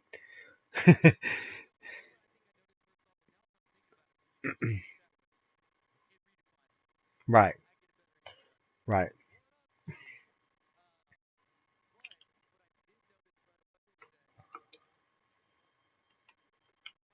just far enough away at the size that it is right, that if it was 6 inches closer, right, I could wear the glasses that I use, like I could wear my readers and I would see that screen better with right, better detail. And right, if it was 6 inches further away, then it would be way clear without the glasses, but it's right in between them. So I'm like, I either lean right, forward with glasses on or try to lean back as far as possible with glasses off. But right, with the VR headset on, I can see everything perfect. right. You know? Very clear, huh? Very crisp. Yeah. Because I was Yeah, noticing, I could look down the road and see a turn coming up, and I'm like, oh snap, that car is losing control, and right, I should try to get close and capitalize on that. right, But outside of the headset, I couldn't see that, you right, know. right. But the thing that turned me off was like with everybody else is it's not a real VR. You can't like look around the I know, car, I know, look to your left I and know. stuff. But But it's still valuable, right? the thing is, if somebody is there at home and say they don't have like a real nice big TV, like my gaming TV is 65-inch Sony Wega. Oh, you know, hey, so it's a freaking that's $3,000 TV, it's a great size right there, bro. right? You've But got the lion's share visual right there. right, but driving in the cockpit view was still very difficult because it just seemed like things always kind of lined up wrong, you know. Yeah. And once I've been driving around the last 2 days with that VR headset. Like I've got it off right now because I was like, I got to get this thing off my head. Feel like I've been racing all day with a damn helmet. See, But okay, so now the and the VR headset is turning out to be like some sort of exorcist thing because it's like, okay, you can get out of the VR headset, but you must put someone else back in. no, it's just I'm just messing with you, dude. it just seems such a waste to have the VR headset and not be able to use it on more things, you know? Yeah, And so I now got seeing how it applies to the cockpit view, and it seems like the car handles better in cockpit view. It seems like I get less wheel slippage, less spinning of tires, etc., etc. Seems a lot more a good stable. comparison is the kart races because in the kart races, if you're driving with bumper cam, Right? everything seems really, really twitchy. Right.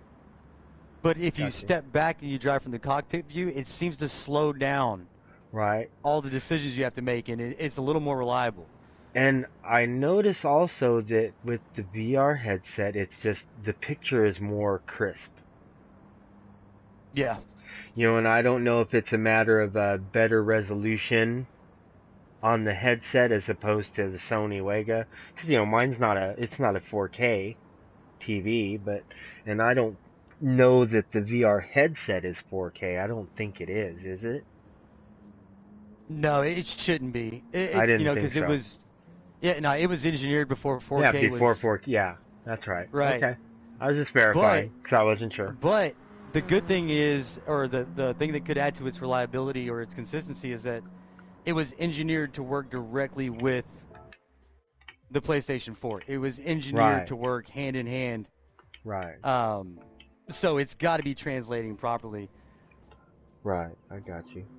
Like on my, I've got a computer over here that we use for video editing, Right. and the Oh, screens that I got for you're that on one. my live broadcast, just so you know. Okay, I'll So, behave. no, you're good. I'm letting you know that other people are hearing you. So and this is this DJ BK.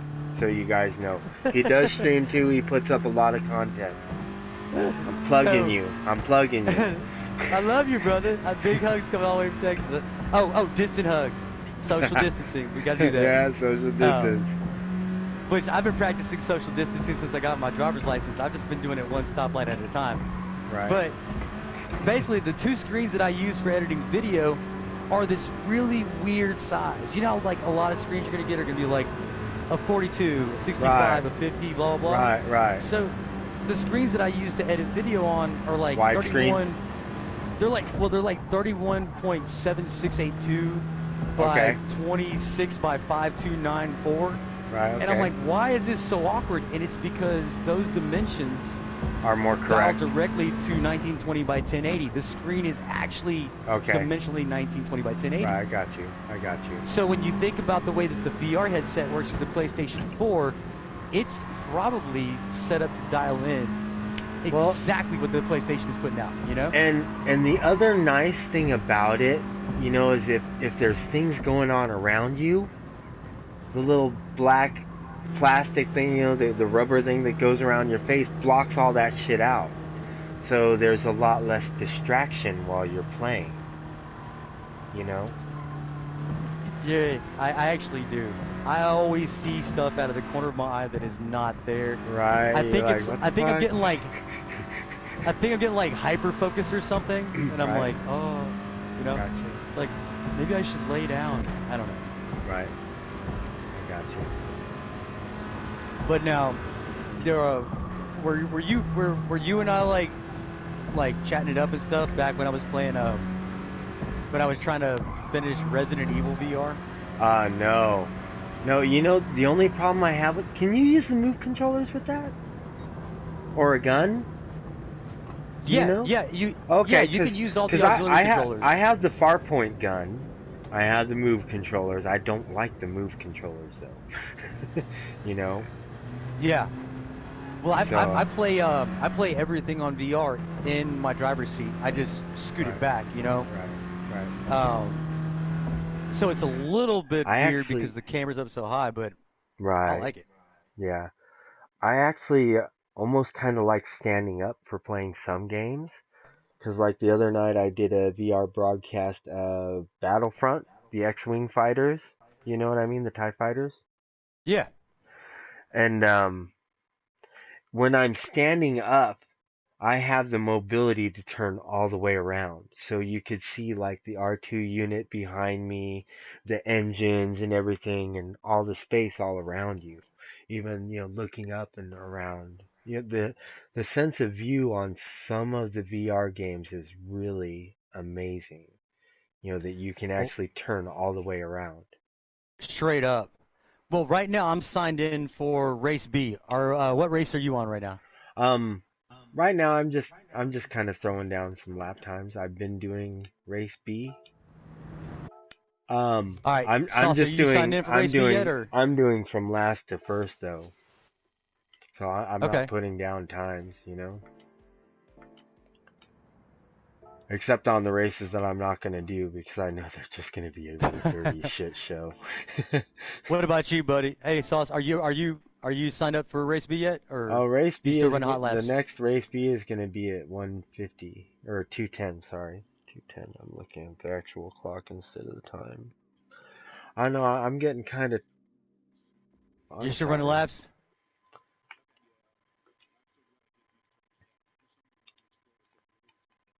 Right.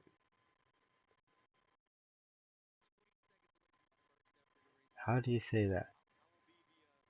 How then say Unio 1? Good to meet you. Sorry. No, I didn't mean to be rude. It's just when I see DJ on, I like to try to inform him of these little things. Like I said, 'cause I know he streams a lot, and so sometimes I notice more viewers popping up in my rooms just because I have VR on there. So just putting VR in and using the headset can actually just bring in more viewers and potentially more subscribers. See, you would be fucking loving the VR headset then. Man, dude, I love how you popped in because it was what I said. It was the first thing I said at the top of the broadcast. Yeah. About the VR? Yeah. Oh. Yeah, no, I was saying, hey, basically, like, if anybody's got anything to throw in the chat and help out, like, because the two of us, we're really not that proficient with B and C. Like, okay. Everybody knows Race A is my bread and butter. That's where I live at. Right. Jesus, this is my second daily race. I've done Race A once, and now I'm doing Race B for the first time. Oh, you know what? Listen. Yeah. Try getting into the either the Sls AMG or the regular AMG GT316. We were running a lobby for this before. I had T1D Chicken Nugget, and T1D Chicken Nugget he's number 8 right now. And we were in that same car. It's very stable. It is too. You and I are usually pretty close on our times, and I can run a low 141 in that car, in the Mercedes. Dude, it's not even a surprise, but like so many people have such good results with the Mercy, Right. Well, the thing is, just set your brake balance like 3 to the front because of the long straightaway. Don't go 4 or it'll get squirrely. But if you go 3 to the front with the... Did you say 3 to the front? Yes, 3 to the front for your brake balance. And let me answer a question real quick. It is nice and stable. My first race, I went from last place to 4th place. Second race, I had some people trying to bump me, and I ended up still got a clean race. I set my traction control at 1, just in the case that it was going to be a... Right, I got you. We were going to start from standstill, and I just didn't want to spin the tires, so I just went ahead and set it up. That way I didn't have to worry about it later. Right. Because now, well, like I switched to the TGT from the G29, Oh, yeah? And look at how far, if you're watching my broadcast, Brandon, you'll see how far I'm turning the wheel to make these turns, right? So right now, the wheel is set at 5. Look at how far I'm having to turn the wheel to move the car with the setting at 5. Now, I'm going to change that ratio to 1 down here on the bottom left. Watch, I'll do it right now. And watch service, man. How little I have to do to turn this car now. So now that I have to make this steering adjustment, I'm having to learn to do other things preemptively so I have enough time to make the change on the wheel at the last minute. I mean, look at how violent the turning is now. It's a whole thing. And by the way, shout out to all your viewers. You guys are in a great place. This is one of the most friendly dudes in the GT Sport community. Like, I get to hang out with a handful of dudes that are like, seriously, like positive, uplifting, like push you on your way, not try to push you off the track kind of dudes. This is definitely one of them. So I'm a dick. I'm gonna fucking shove everybody off my track. Dude, get them the hell out of my way. Somebody told me last week that you were so a piece of shit, and I corrected time. them. I was like, no, he is not a piece of shit. He is the whole fucking turd, and you better recognize, okay? Exactly. I'm not just a piece of it. Fuck that. I don't want to be a piece of nothing. If I'm going to be something, I'm going to be whole or not at all. Exactly. So you saw Jesus when we left off the line for this one. Immediately I figured out that this is a rolling start. So I put my traction control back to 0. But I didn't read my preliminary dialogue in great detail, so I didn't know which one it was. Right. And we all three know I'm not the only one who leaves the line with the traction control at 1 and snaps to 0. But this is a good question. So when I leave the line, I burn through first gear. If we're going from starting from a standstill, Right. grid start, I will leave with traction control at 1, but I won't switch it to 0 until immediately after lap I 1. click into second. Really? So the moment I click into second, I'll flick this little knob right here to 0, and I can watch the needle on my tack want to slide, but then stop sliding and lock in because of that 0. Right. And start to climb. So instead of dropping all the way to like 3,500 RPM, it drops from like 7,000 to 5,200 and then rolls out. And that's not significant to me. I'm basically asking if anybody else knows.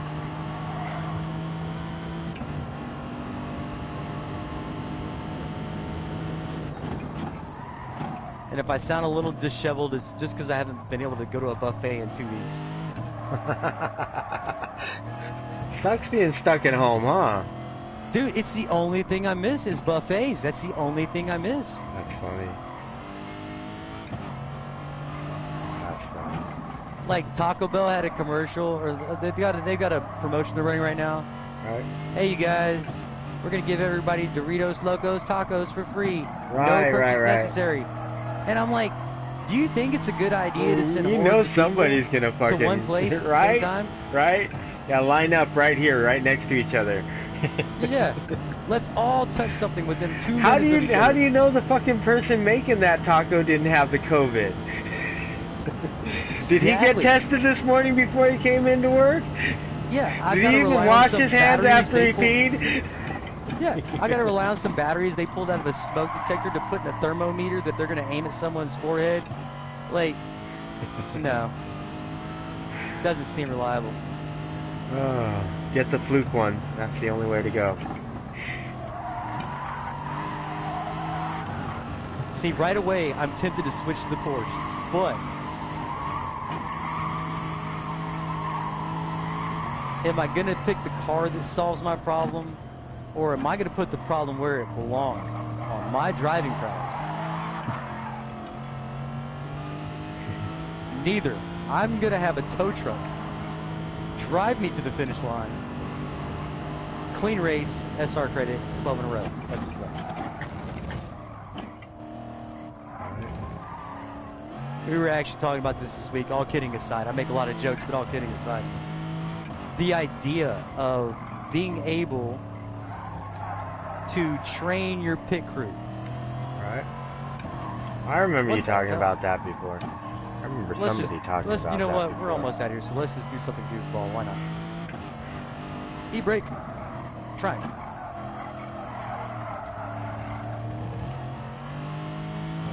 Look, if you're going to come in last place, Ooh. do it with some class.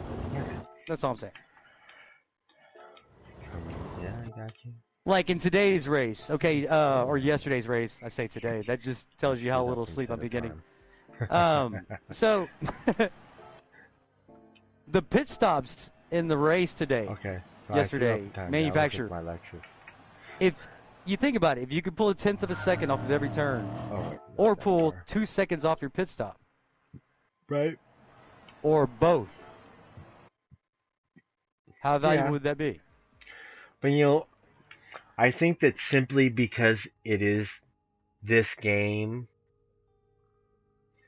they don't want to make it too complex for Sure. like all these morons that have been in the daily races last week.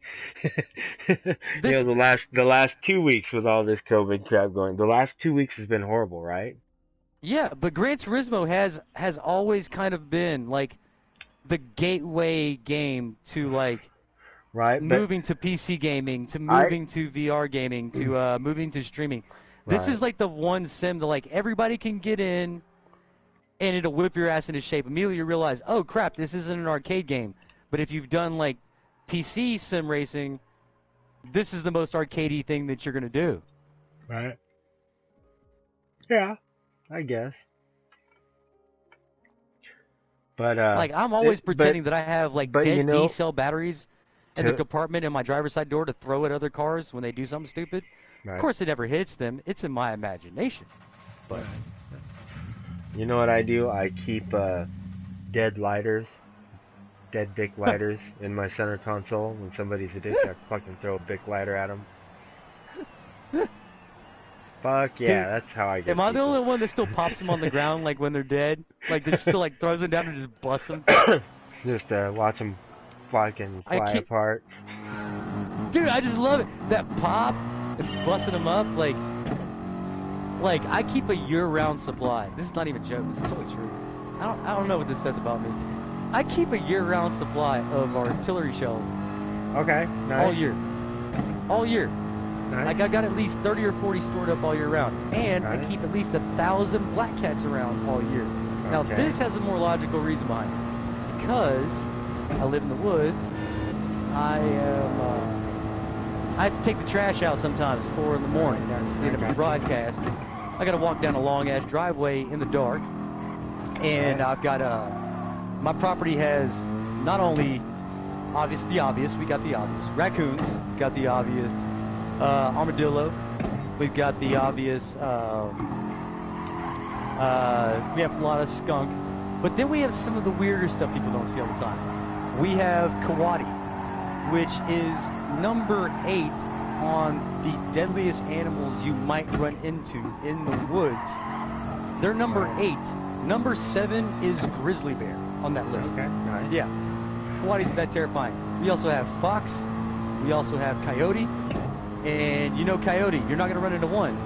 Oh yeah, you're gonna run into a whole group of them. Yeah.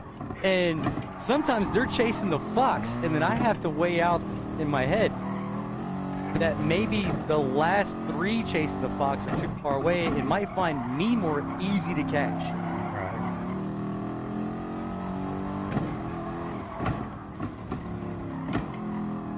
Gotcha.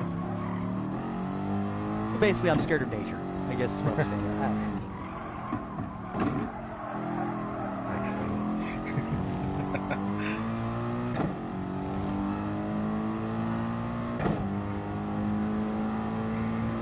Okay, so in my Lexus, my manufacturer cup car, I did this track All in right. a 142.190. First lap of the Sls AMG, I got a 141.169. So if anybody else is visiting this broadcast right now and you've had a ton of luck with the Mercies, driving the Mercedes, throw something in the chat. We want to know what you love about it. We're doing our best to describe the joy of these vehicles to one another, but describing how much you love a vehicle and why you love a vehicle is like dancing about architecture. No one's going to get it. But if y'all can help us define this, get in the chat. Help us out. We're dying to know. This car is pretty stable through the whole track. You know, you can first turn, you can carry it in second, a little bend. The tight left before the big loop, you can go through that in fourth and hold your speed. You're gonna get real close on that line. You gotta watch that line coming out. But then just keep it in fourth all the way around that bend. Just drop off your throttle, like from full throttle to 3/4, you know, where the sharp part of the bend is. And then it goes into the little end of the hairpin. I can drop down into second and cruise through that and fly down to the last chicane, you know. Fly down. Brake before the sign. So I can't remember. In how many gears do we have in the Mercy gearbox? I believe it's 6. It is a 6? Yeah, it's 6 speed. So it is kind of like neighboring on the Porsche territory. where you've got just enough gears to get through it, but you do have to plan ahead. You've got to be in the right gear, in the right place in the power band. The thing is the acceleration of this is really nice coming out of the turns. I'm already beating my best time by quarter second lap. Almost like pulling the traction control back just a little bit. And you're not just like, not just knocking the tires off every time you get on the throttle, leaving a turn. Oh no, hell no! I'm gentle with the throttle. I can't just go full throttle on everything. That's why I say, sometimes you're dropping down to half throttle, sometimes just dropping off a quarter off of where you're at full throttle. You just got to kind of gauge it, but this Merc is gripping.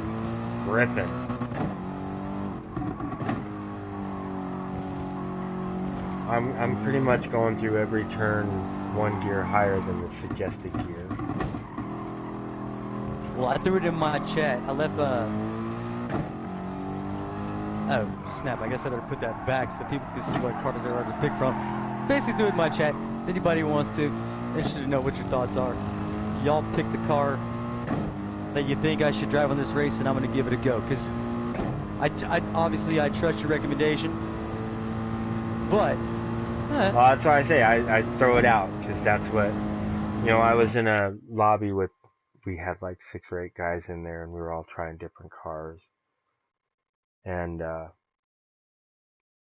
2 fastest times were myself and T1D Chicken Nugget. You know Chicken Nugget? I don't, but I'm loving this gamer tag name. I love it. Yeah, and even he was like, yeah, I'm liking the Merc, it's real stable. And then it's just a decision of the SLS or the other one. And the SLS is a little bit quicker. Just a little bit. Has a little bit more horsepower. Tiny bit more weight, but the power makes up for the weight. And the weight actually kind of helps the car. Yeah, it almost makes it a little more stable. T1D Chicken Nugget is at 139.424. Damn it, I've got to throw this dude a friend request just so I can see that name in my list of friends, like lab times. Yeah, his times are usually better than Java's. It would just brighten my day to see that. Chicken Nugget. Chicken Nugget, right? Other people come, hey, what up, McNugget? What up, Nugget? That's my nugget right there. I'm telling you, the jokes write themselves. This is brilliant. It really is. It's brilliant. I'm just trying to help improve your times. That's all it is. Hey, so, if you're not just helping improve my time. If you're I can helping everyone improve their times. Hey, try this. I don't want to make it a fest of Mercs in there, but, there's still quite a few other people using different cars. But, So, are you broadcasting on Twitch or YouTube? I'm on YouTube. It's the same. Okay, that's what I thought. It's the same as my PSN name, bsrodeo7s. Killer. Simple.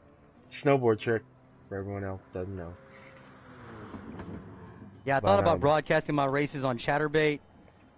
Right. Yeah. But then I gave that idea 2 thumbs down. You'd have to change. You'd have to change your name to like Big Gamer Boy DJ BK or Big Boy DJ BK. Probably more like the only way I'm going to get tips is if I'm Big DJ Big Gay. If I had a Chatterbait Not that there's anything channel, wrong with that, just that I'd have to touch it, I would and I have don't want to to touch call it. myself something like the Jerkin Gherkin. I think my screen name would be It Just Moved a Little. Oh, that's funny. It'd have to be. It seems like a majority of people are using the 911, so you might want to try it. That's what Lester and like more of the top split guys are in. And Lester's time is a 138.646. He's number 1 right now. Well, yeah, but did you notice how fast he became number 1 on every one of the lists? I mean, literally. Oh, yeah. He just ran runs the gauntlet. He runs like 2 or 3 laps and fucking goes on to the next one. He just bangs him out, dude, and he's solid. Actually, I'm not even knocking Mark, because I will go ahead and say right now, Mark is the reason why I'm on a TGT now.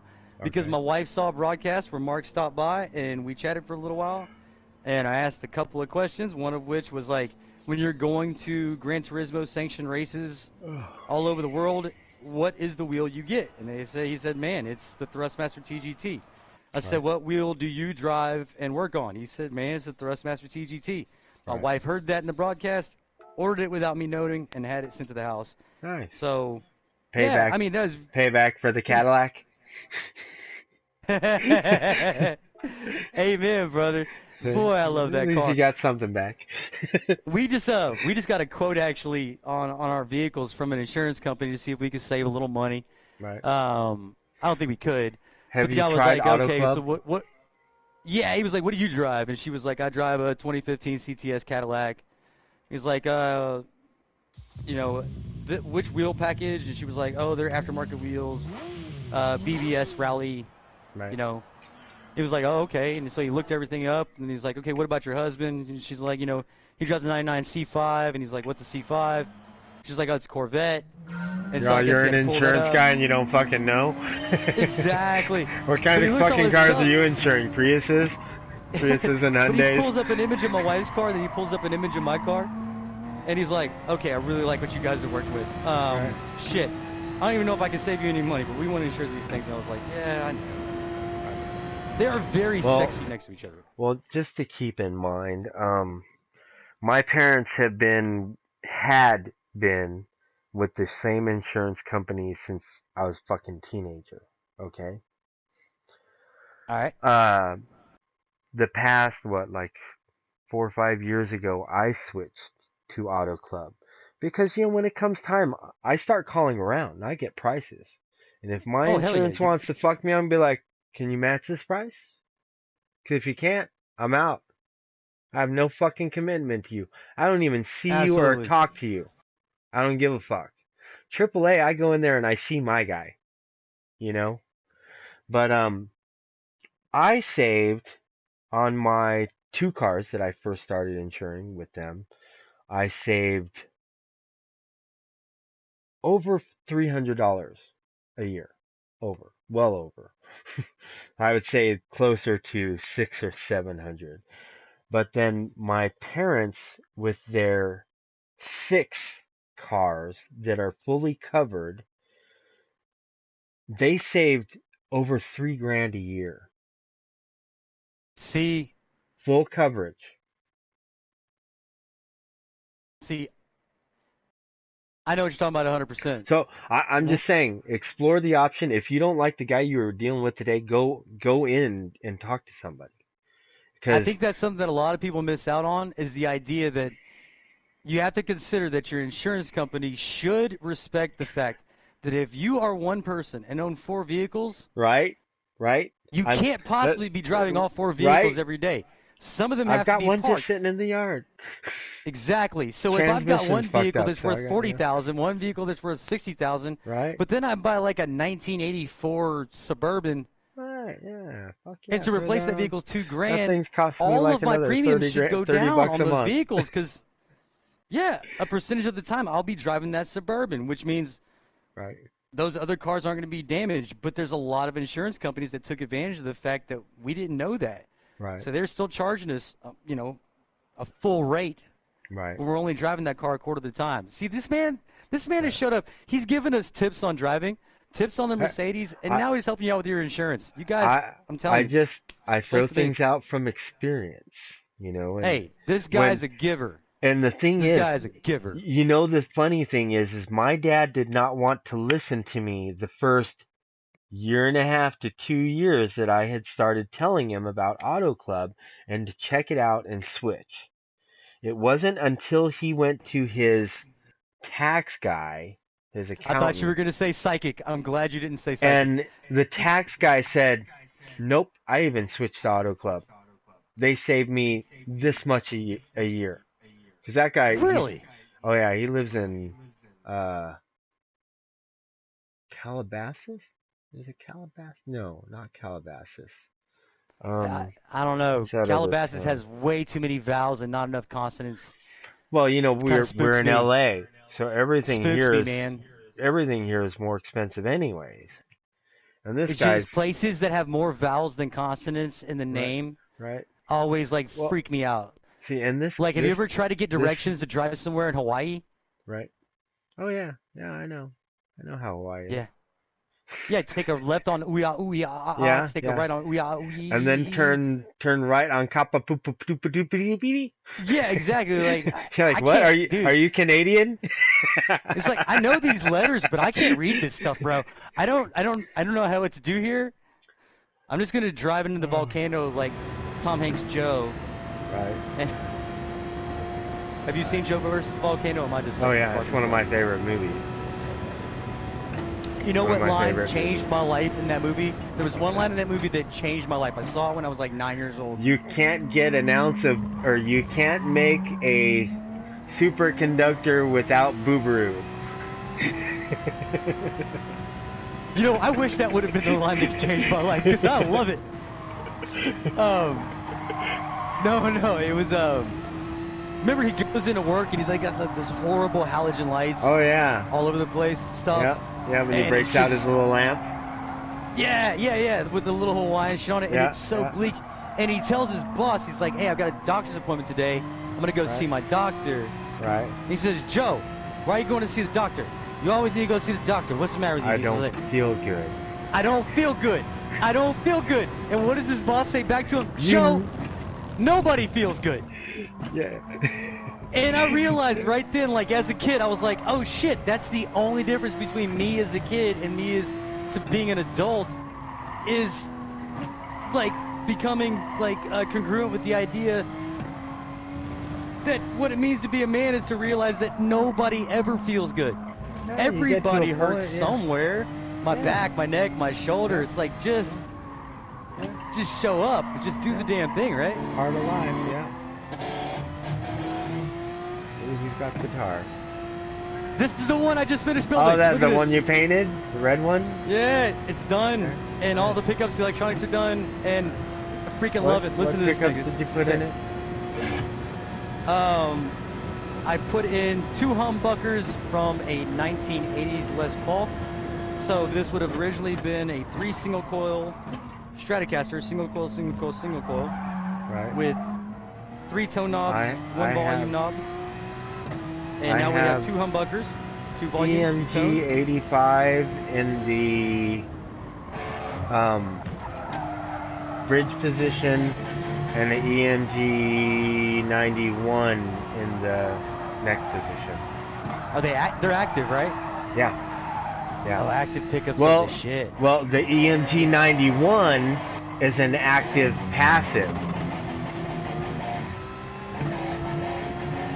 So that one will work off the battery or not off the battery. So I don't have to have battery in it for it to work. Damn, You know I what I'm wonder saying? at this point, do they make active pickups now that can like scab power off of your Off like your you rig? charge I don't off the know. 1/4 inch? I don't know. It'd be cool if they could, huh?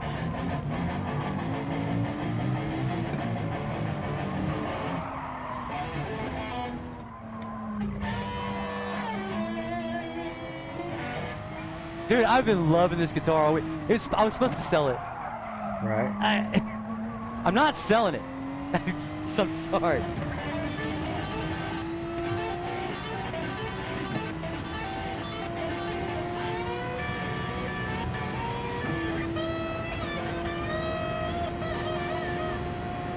I can't believe that like I just finished rebuilding this thing and the sustain is it's just undeniable. The sustain is just ridiculous. That's what's been blowing me away. I mean, when I made the damn thing, I wanted the tone to be a lot deeper and more leathery and thicker than what Well, the you Strat have normally to puts have out. a different type of wood for that, though. You know, you Or- would literally have to make it out of a different type of wood, like Or you do away with- mahogany. or you- you know, Or you do away get a with your little neck bit pickup. richer sound. You do away with your neck pickup, and instead you do a bridge and middle pickup, and you go humbucker instead of single coil. Oh. I always use humbuckers. But see, the nice thing about that, the 91, the passive active, one coil is active and one is passive. In the same grouping. humbucker. Yes, in the same humbucker. Okay. The so is one, that like a pull knob where you pull it out or push it in? To select either or is it? Yes, that one is. Gotcha. Yeah, it's got That's a the pull cool shit knob. right there. It's got the pull knob, and then I've got a 3-position toggle, so I can actually have it where I have the passive and the active in the bridge position running at the same time. It gives me like a real, like a real clean, tinty sound to a harsh sound, you know. So, can you see my broadcast right now or no? What are you on? Are you on Twitch? Yeah.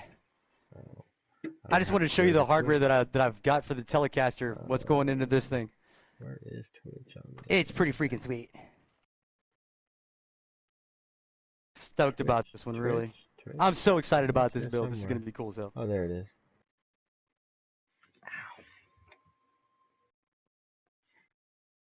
Spring loads right there. Get those out of the way. Is it DJ BK? Actually, I'm Live Room 1900. Live Room 19100. Yeah, if you just click on the Gran Turismo Sport icon, I'll be in the list with like 4 other people. 19100? Matter of fact. Yeah, Live Room. And it's all one word. LIVEROOM 1900. 19. Oh, okay. Oops. Okay.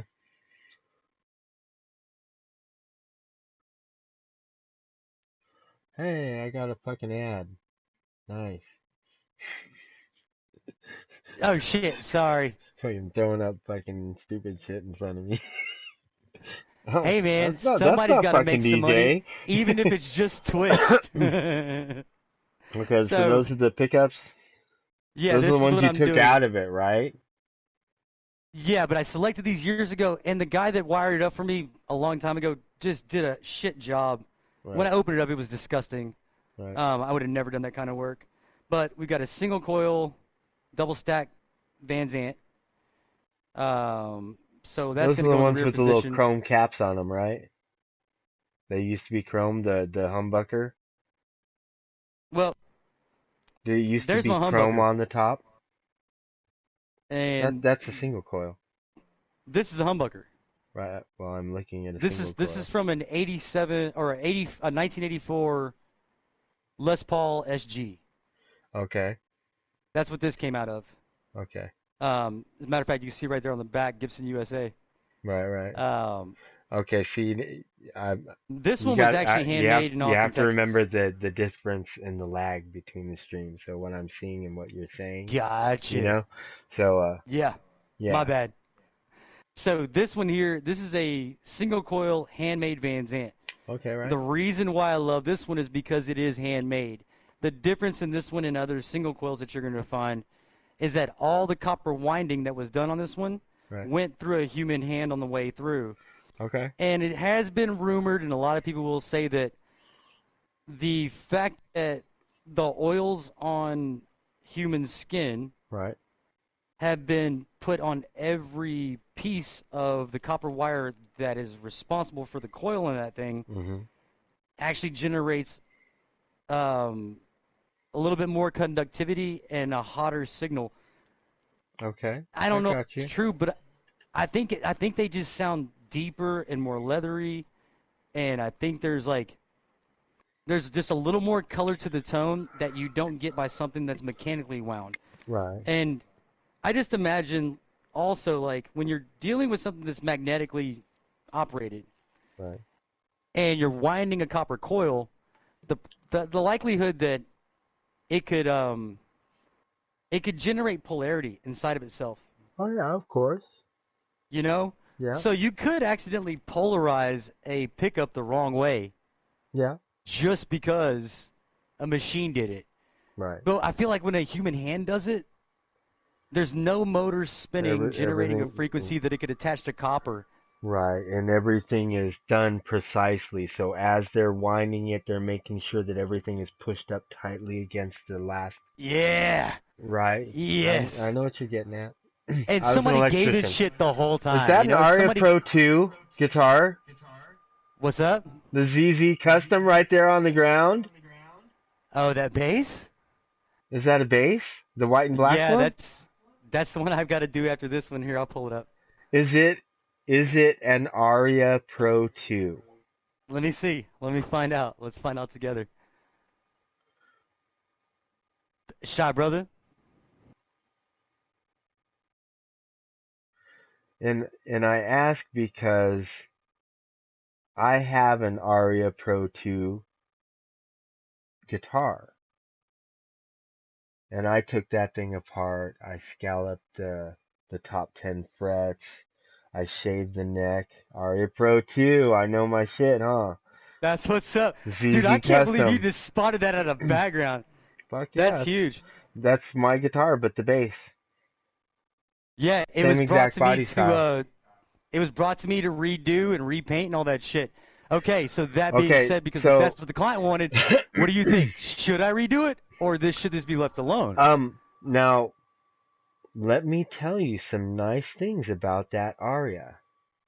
Amazingly as it is, the people Love the sound of this thing. the people that put them together very well.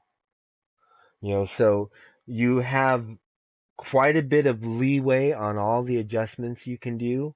You can probably drop those strings down to nothing, as far as a bass is concerned.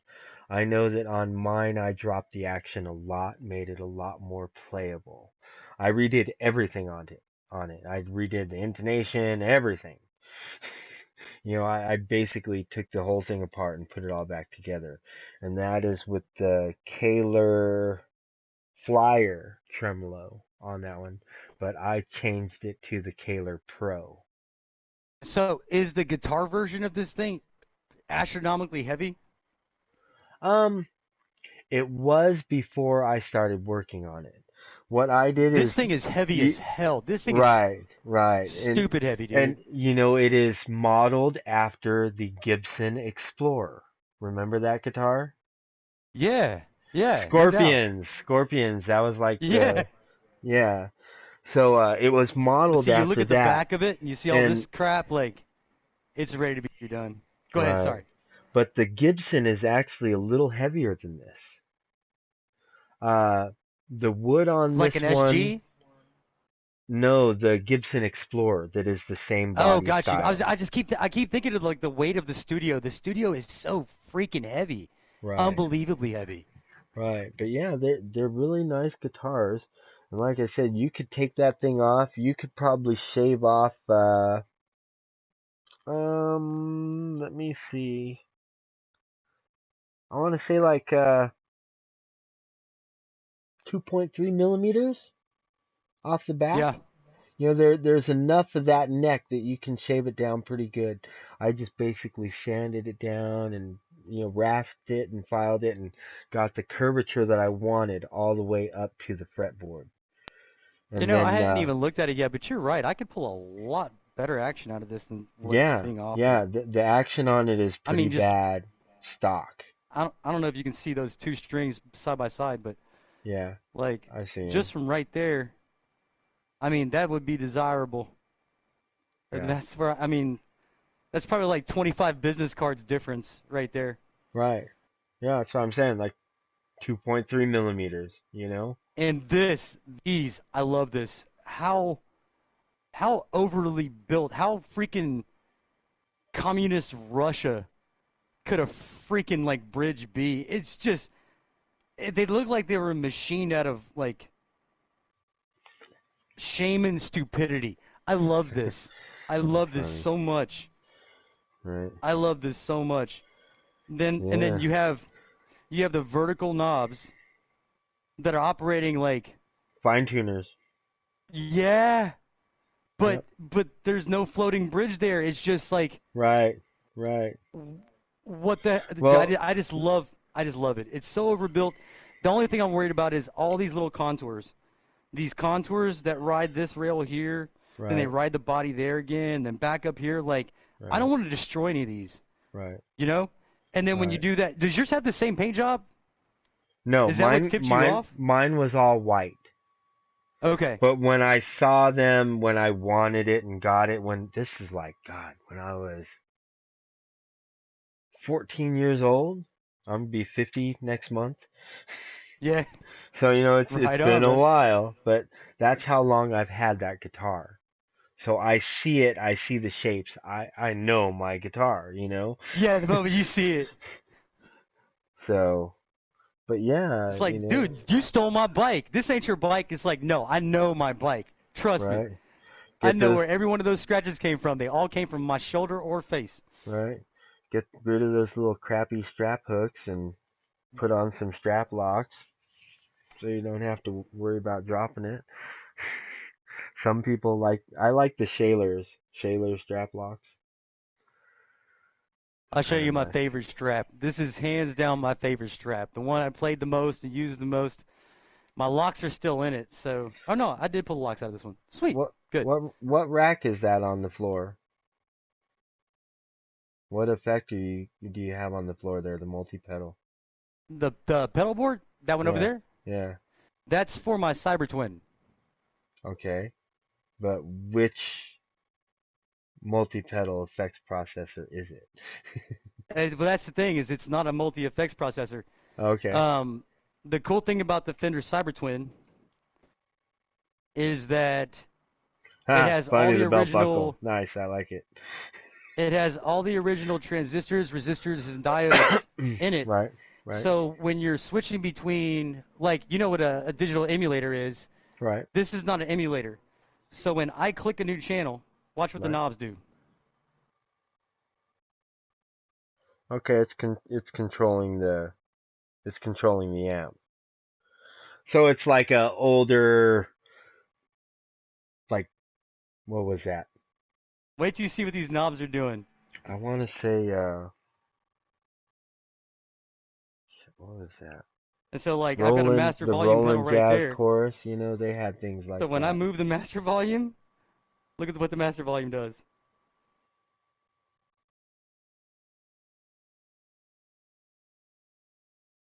And the other cool thing about that is when you're switching between different stacks and different preamps and different preamp tubes and all that stuff, Right. you can actually hear the circuitry clicking around like you're reassigning railroad tracks. It's Okay. like click, click, click. No, I'm switching to this preamp, this pre-tube set, this Right. set of diodes, this set of resistors, and Okay. now you have everything that's in a blackface, I you got know? you. Okay. Or now you have everything that's in a yellow tweed, or now you have everything that's in a deluxe, or it's really cool. So instead of emulating all the different tones, it actually just reconfigures the circuitry inside of the amplifier to what was in that amplifier you're trying to. You smell what I'm stepping in? Right. I got you. It's a little bit ridiculous, but doing studio work and not wanting to have like 25 amplifiers around, Right. that thing solves so many problems. Yeah. I bet. Yeah. I'm about to be brave and I'm really scared right now. Because I love this track, but I just have this feeling I'm going to like eat this shit. All right, so we were talking about this the other night. Got to ask you. One guitar that you no longer have, that if a genie said you can have that guitar back right now, which one would it be? Kramer Focus 4000D. Say it one more time. Kramer Oh, the Kramer? Focus Yeah. 4000D. Damn. I think it was the 4000. It was either 4000 or 3000. It was. If I'm not mistaken, that's like a classic, like, hair metal. It was a guitar that I had actually bought from a friend and that was the main one that I learned on. And so, coming straight from the factory, it had a really good action, and it played nice, and that is what I relate it to on my comparisons. It's just the actual way that it played and that it felt in my hands. As far as tone and everything, tone is pretty much like any Fender style body, the Stratocaster Yeah, style it left a body. little to be desired, but Right, yeah, a little it was bit, cool. but yeah, It was exactly. it was it had its own sound. It wasn't Right. trying to sound like everything else. Right. It just sounded like what it did. Right. And that one had a different pickup setup though. It had humbucker in the bridge, single coil in the middle, and another humbucker at the neck position. So it did produce an entirely different type of sound, and that was the reason why I switched my humbuckers over to the 185 and the 191 because of the split coil, because it was the closest thing that could get me to that sound that it had. Gotcha. I was searching for that sound again, and that was the closest I could come with my guitars. And I've still got that Aria Pro 2, which I need to paint. I've been debating on the color, and now I think I'm gonna paint it the same color I'm painting my Lexus, which is the newer, like purple blue that they have that came out 2 or 3 years ago. And with a clear coat on it, it is fucking awesome because it's darker light, it looks more purple. Lighter light, it looks more blue. Yeah, I've noticed over the past couple years, I've just been moving further and further away from gloss finishes. Like, Right. I worked my ass off to get good at gloss finishes. Right. And It takes a lot once of I work. could do them, I was like, I don't really like gloss finishes. I like matte finishes, and I like. Right. Right. Okay.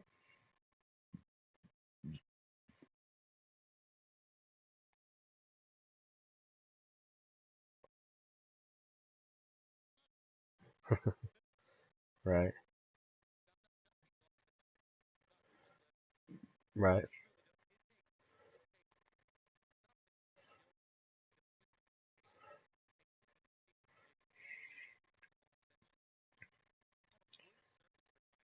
Right. Right.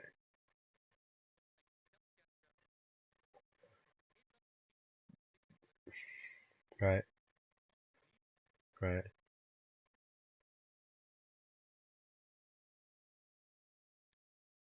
Um. Which?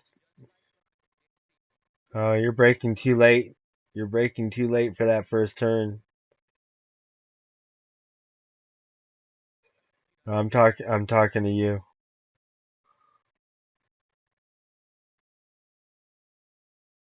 No, I'm watching you drive. Which car are you in?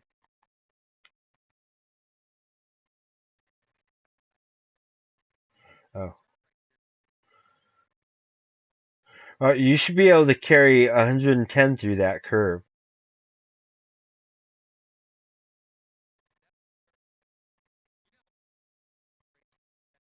Hmm.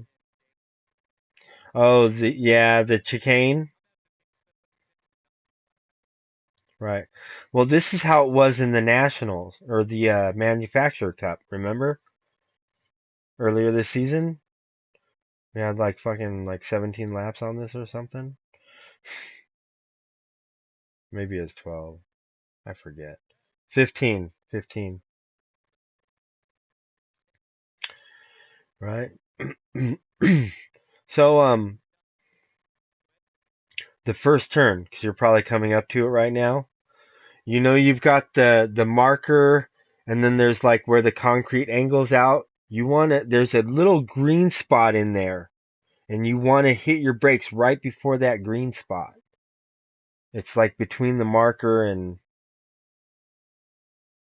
So I know last time you braked it really late,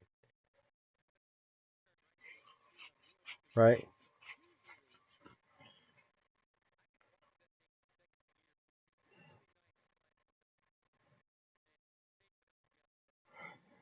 Hey, oh, you had to go all the way down. You went too right. Try not to downshift all the way into first if you can't. You know, if you can avoid it.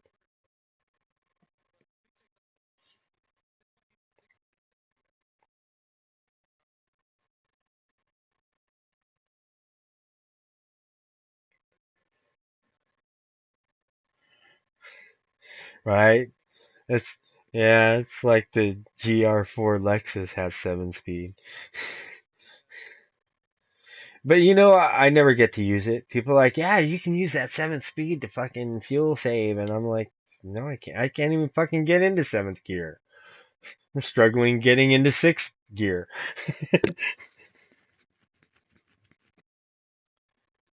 Ooh, careful through that. The Genesis is pretty good. The Genesis is pretty good. It is a very underrated car. Very underrated car.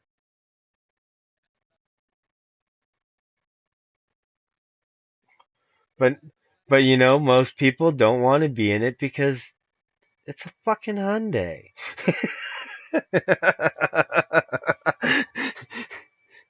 You know.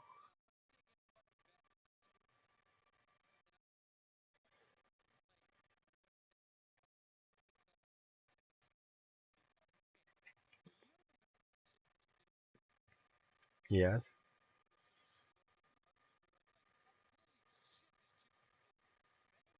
Right.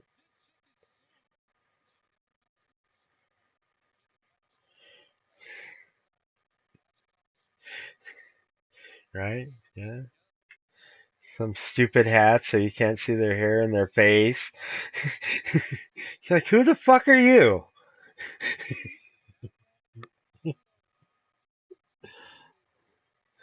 Um, DJ, try the Mercedes. Tr- Try at least try a couple laps, see how you like it. So I think it's going to be a lot more stable than what you were just in.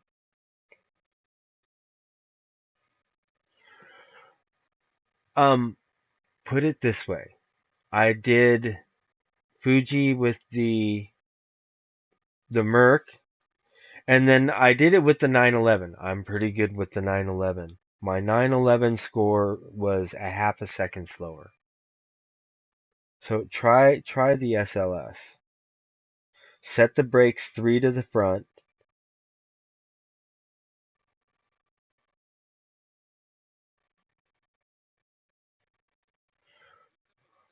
I'll tell you.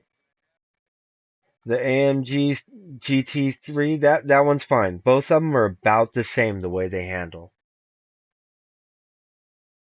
This one is actually a tiny bit lighter in weight, like 50 pounds lighter, but it has a little bit less horsepower, like 20 something less horsepower. But set the brakes 3 to the front and try it. Give it a good 2 laps before you make a decision. Because your first lap, you're going to be working on your braking points, but your braking points are about the same if you're at 3 to the front.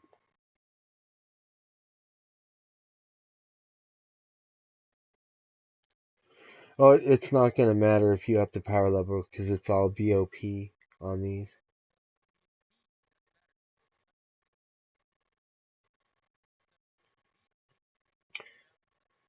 Right.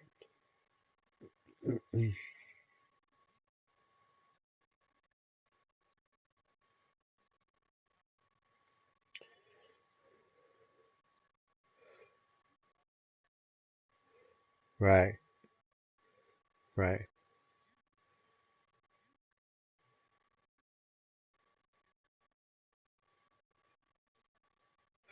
Set your brake balance. 3 to the front. Yes. But yeah, everything else, if you go adjusting all the other stuff, it'll pretty much set all that back, when it does the balance of performance. Because what it's doing on the balance of performance is it's basing it off of the original numbers. And then saying, okay, now we're going to crap you down to this like they did with the GR3 Corvette. Fucking wrecked that car.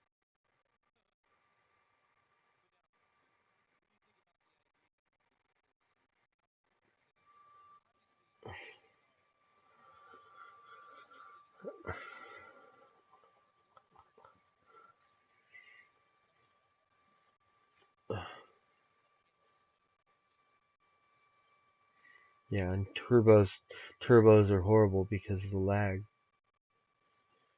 I don't like turbos because of that. And even though I've got a 2JZ and the Lexus, I can't put myself to put turbos on it. I'm like, if I'm gonna do something, I'm gonna throw in some cams, throw in a better crank, piston rods, fucking change the whole performance of it, But natural aspirated. Oh yeah. That block will handle up to 500 and I want to say 47 without messing with the block at all. Not messing with the heads, da da da da da.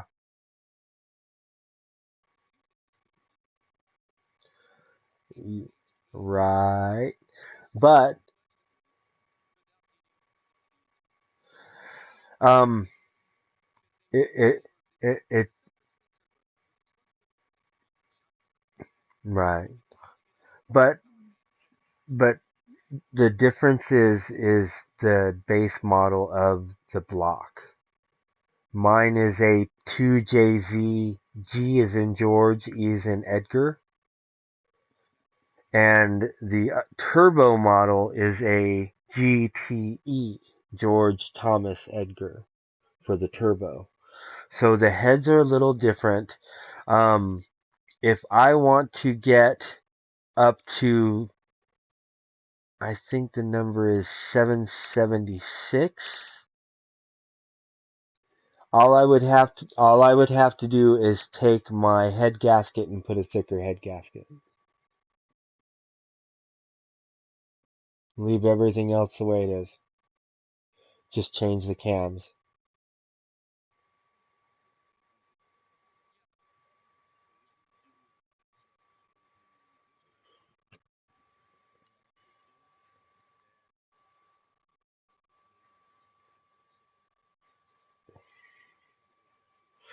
I like the Audi, but it's squirrely for me on the first and last turn.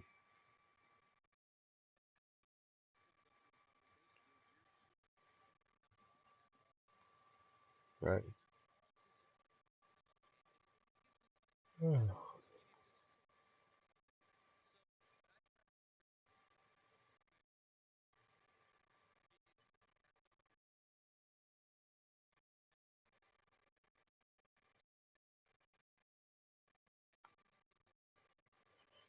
Oh, that's it.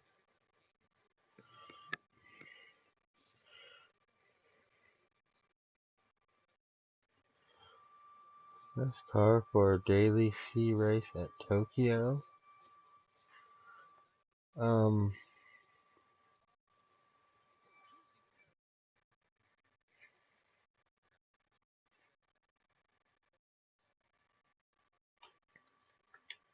Now Audi have started to show up as like the number 1 and number 2 go-to cars Right. to test a track out on to figure out how you're going to hit it. I don't have a reason for it. You think? The first couple of years, but it's really stable. The car is very stable. I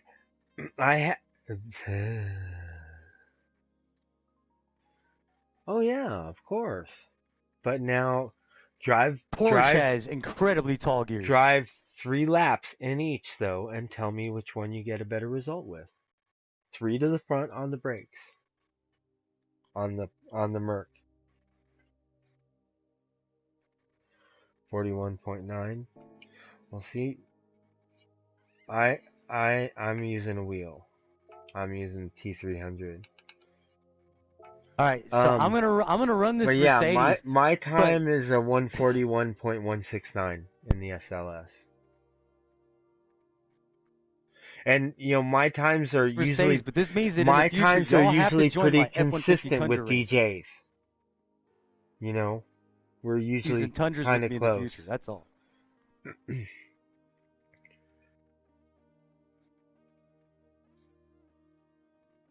Right. Sorry, we weren't adulting very well.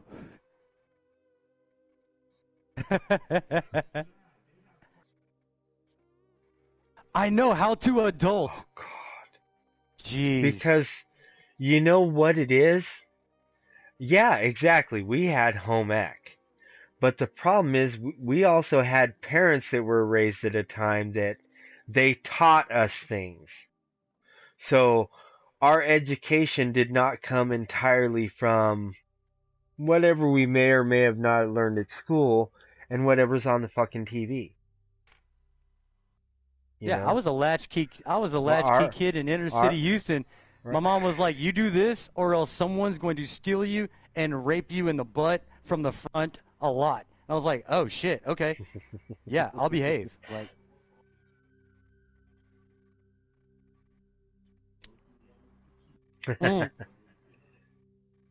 Yep. you had a key on a shoestring around your neck, and it was dirty and it smelled weird. Yeah, 'cause it was always around your neck and you never washed it. And it came off Kids the are oldest dirty gross. pair of shoes you had. It was never a brand new shoestring. No, hell no.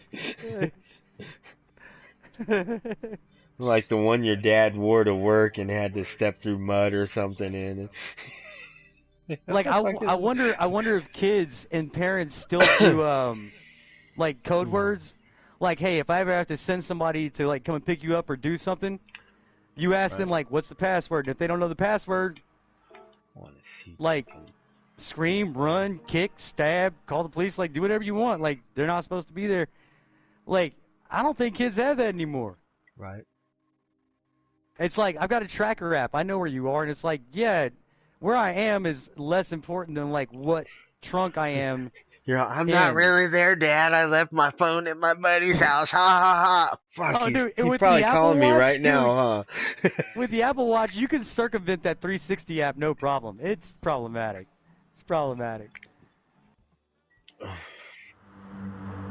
Oh, what? I'm an extreme Apple person. I've got the I'm iPad not an Apple Pro, person. iPhone,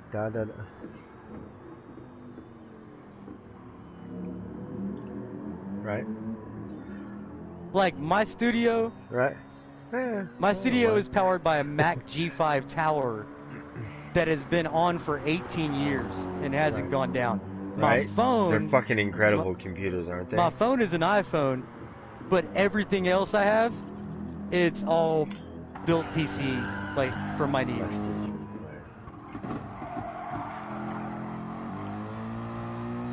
Oh, shit! Wow, Change that barely steering held setting. that one. My steering setting is watching, wrong. Look at this. Look at this. God dang. Okay, there we go. That's better. I don't know why, but the Gilligan's Island theme song started playing in my head like I was never going to get out of that island. Or chicken nuggets. This is still bad, too. That's better. Ooh, he brakes way later. He goes all the way down to third, too. I'm watching T1D chicken nuggets replay of the SLS. DJ BK says, "What's up, Nugget?" I love that gamer tag. It's freaking dope.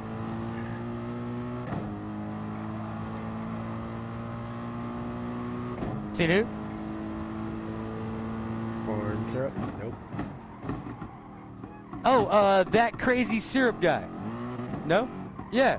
He, last time I saw him, actually, I've seen some posts on Instagram.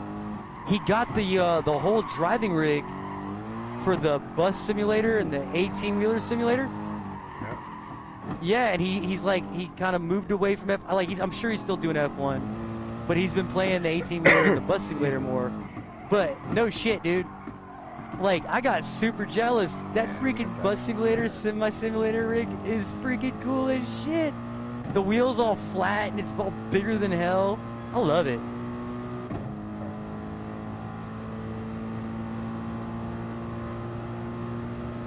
No, actually, I did not. No, I don't. How did you? Tell the story. Oh, thank you, Luca, for the sub. I got another subscriber. Woo! Okay, now I'm struggling in two ways. Because one, I've got to use my memory, and that thing is terrible. And two, I'm driving this unfamiliar vehicle, and I'm trying to not look bad doing it. I am struggling! Ah! Don't blame me, it's triangular trade! You're either sugar or rum. Whew! It sucks that you guys can't see this in real time, because if you did, you'd understand why I'm like, no! You don't like the merch? But I'm surviving. I'm surviving. Give me a little slack. I'm just a latchkey kid from inner city Houston. That's a shoelace with a key on it. Anyway. Shoelace. Oh, that's funny.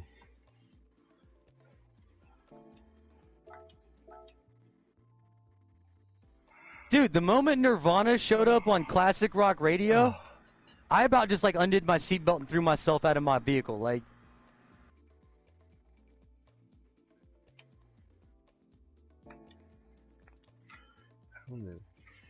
yeah. You know what's bad? I live near Los Angeles, and our main station, one of them, when I was growing up, that my dad listened to was K-Earth 101. Which at that time was all oldies, which was my dad's music. Now I find myself listening to it and they're playing all of my music. What was the call sign again? K-Earth 101. KRTH 101. Alright, don't anybody laugh at me. The only reason why this is going to happen the way it is because of that stupid sexual harassment seminar. Have male Siri. It sucks. Hey Siri.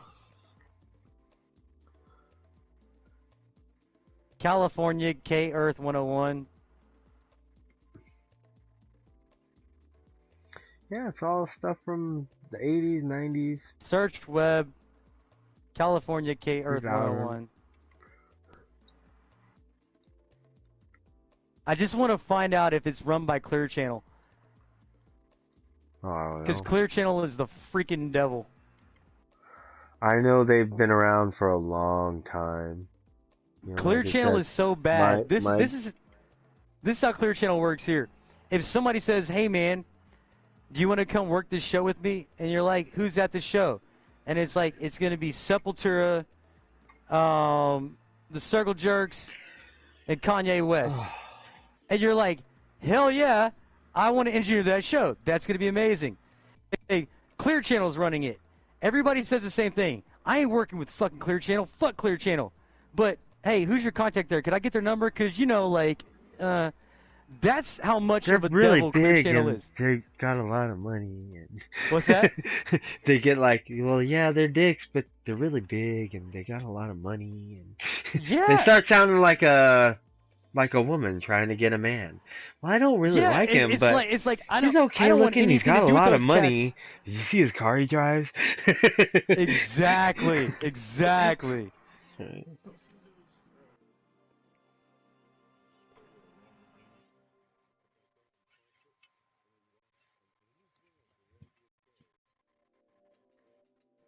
Pick it up, yes.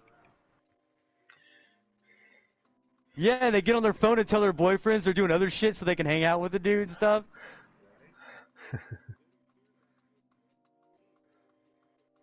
Right, right. Yeah, because they know, shit, that's fucking $400,000 car. What they Now, don't know is that guy is gonna treat that car better than he's gonna treat that bitch.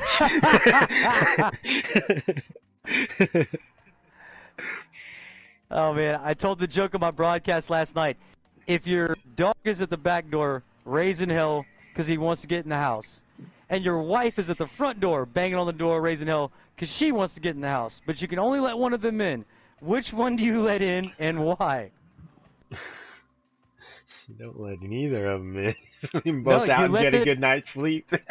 you let the dog in. You let the dog in because at least he'll be quiet once he's in the house. Yeah, exactly. Wait. God.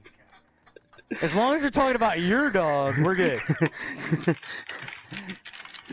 Because not only is my dog a saint, but the cornerstone of our relationship is that he doesn't speak English. Because if he did, one of us would have to go. I've done some despicable shit in front of my pets. I'm just telling the truth here. If my dog could speak English, 9 times out of 10, he'd be looking at me going, bruh. Hello, kitty.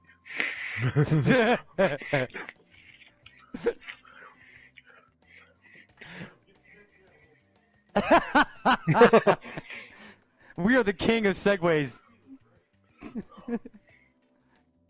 All right, so here's the deal. I am dying. I am dying to use my clutch and my shifter. I haven't been able to use it in like a week.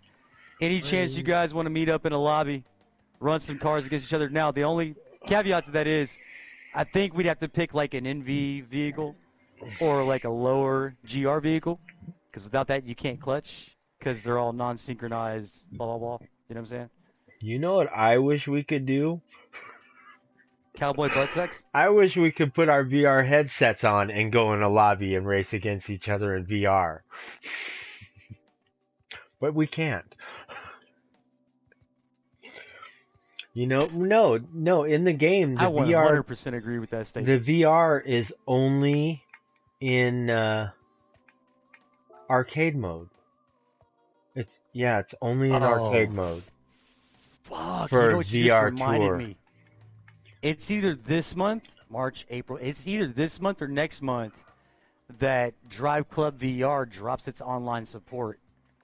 Really? Yeah, and as far as I know, Drive Club VR is the only network where you can drive in real VR with other drivers online. Huh. They must have pretty good servers. You know, they definitely didn't put the power into the graphics engine because it is lacking. Like, the foliage doesn't regenerate as you would like it to. Like, it is lacking. But as far as the driving experience is, like, when you come over a hill and you go into a dip, like that feeling in your stomach that just like pushes up happens. And it's like, man, that's so weird because there's no gravity involved. So I don't know how that happens. But they did a really good job. They did good enough that the experience comes across. Plus, you get to race with other cats. But if you guys do decide that you would like to throw down in a lobby, see what happens. And I will even agree. I will H shift the whole thing. No paddle shifts. Just for the pure like enjoyment. For other people to be like, dude, stop doing that. You could go faster with the paddles. So let me ask you something. Yeah, hit me. Because I've never used it, I've never tried it. You know, my Pro Pedal set has the clutch on it. Will the clutch do anything with the Tiptronic shifters? Or will it only do something with the stick shift? It only works with the H shifter. Okay.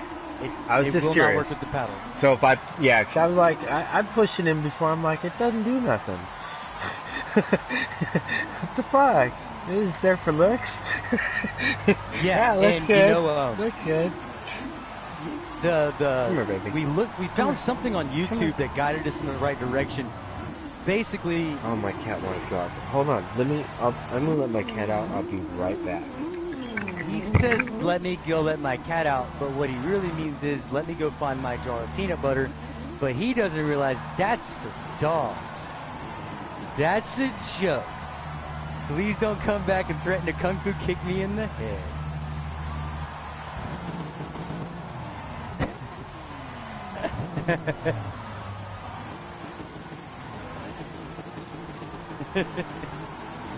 If you really want a woman's attention, then like tape a receipt down there, because that's what they really want, is receipts. I'm only allowed to have one check, and if I use said check and I come home with a good reason for having used said check, then I will get another check. See, because I've been with her 22 years, man, and for the first 5 years we were together, she had to send me to like Walgreens with like a note pinned to my chest, and like I had to tell the lady at the counter, like, you know, this is what I'm supposed to buy. I have the exact change. Would you put it in my backpack, please? Like, it's like that's the only way to make my wife happy. And I'm kidding, honey, but seriously, we both know that I'm like the who's who and probable to be unreliable.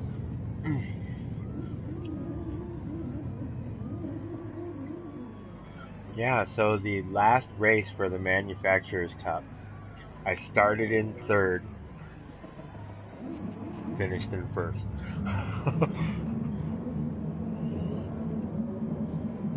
People were dirty. I like, if you didn't drive dirty, if you would have drove clean, you would have fucking won. You know? If you weren't so worried about on the first fucking turn, okay, yeah, I'm going faster than you because I got your slipstream. I moved to the inside and you try to fucking hit me and you miss.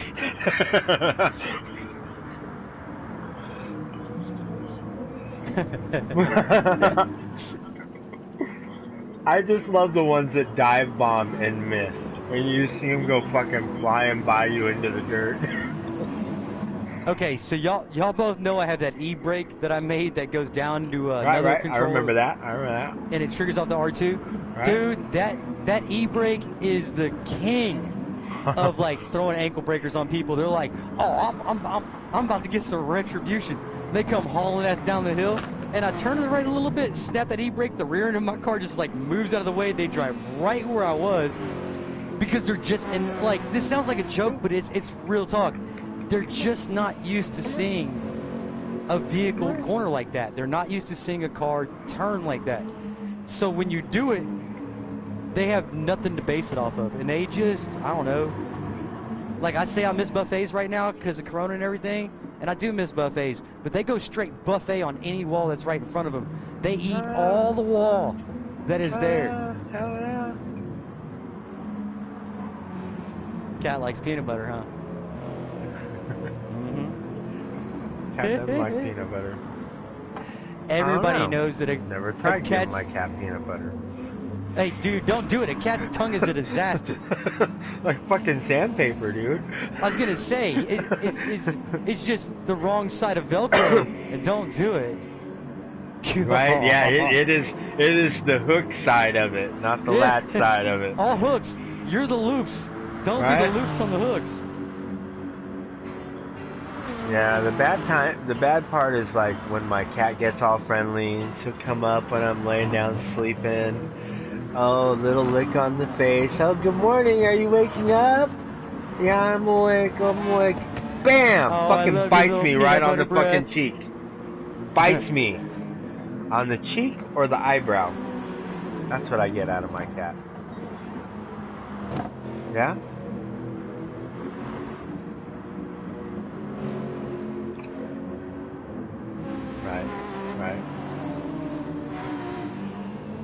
Right.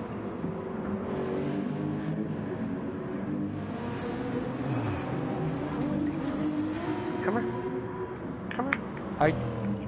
Okay, I'm not trying to pigeonhole everybody into racing trucks. We can race anything. I just know it's goofball. So I'm like, hey, did you download Dirt Rally 2?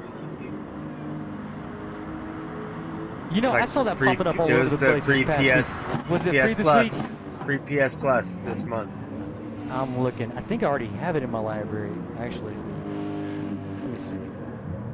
Just checking, because I've heard from one of my buddies that it's pretty good. He says it's pretty tough with the wheel. I got a series of invites from Amanda Sins a few days ago. Oh yeah? For that one. And actually, you know what? I think I already have it, so I think all I have to do is download it again. Okay, maybe you added it to your library.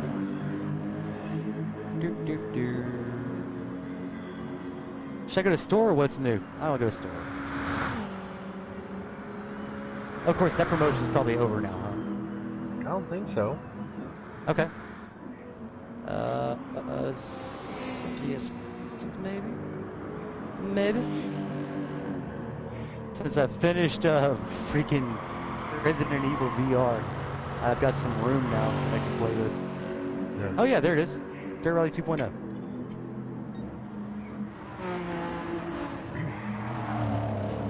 Now, I will say this though. No. No. No. Why, are you trying? Oh, really? Really? Sure it wasn't your kids? And they're just blaming it on someone else? Right. Okay, okay. Okay, I got you. No opposable thumbs.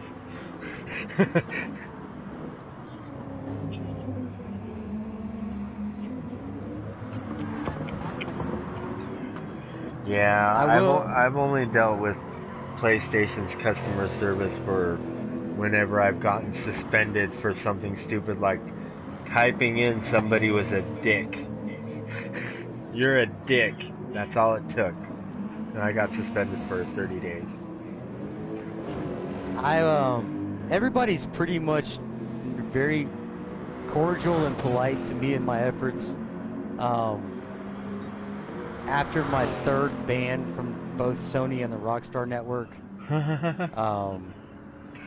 because my third ban, the third time I got banned was a 3-month ban, and that was devastating.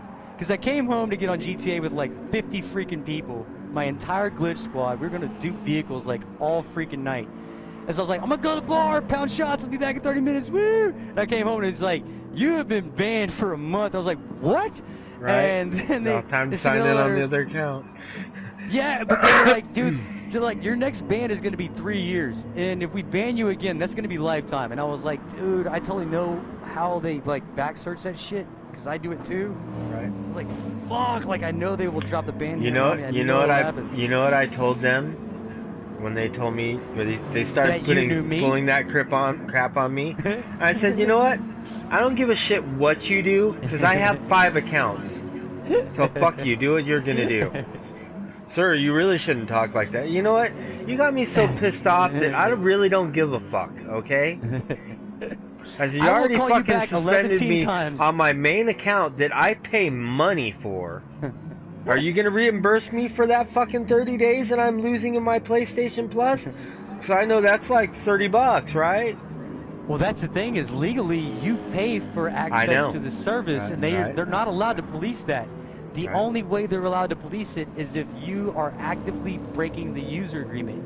Now, everything but they say by typing in the word dick, I broke the user agreement. Well, I'm gonna pull this up and I'll let you guys fucking change it like every other damn month. You want me to read the whole fucking thing that your fucking lawyers drew up? I'm not a fucking lawyer, but I can already tell you that since a lawyer drew it up, that it is fucked up. Well, I'm jumping over to like some classic GTA footage, and if you look at this footage, you'll see that there's an entire garage full of Pantos.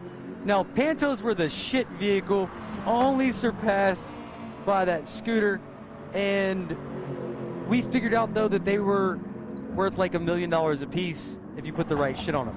Right. And then we figured out we could duplicate them. So now, when Rockstar caught me the third time, I'm not even messing with you, I had somewhere upwards of like $970 billion in my pocket. All from duplicated and glitched vehicles. Which, if you do the calculation to, like, if you had gotten all the money by purchasing shark cards, which is what you're supposed to do, Right. then I had kind of stolen like $15,000 US worth of game currency. Nice. So when they caught that, they were like,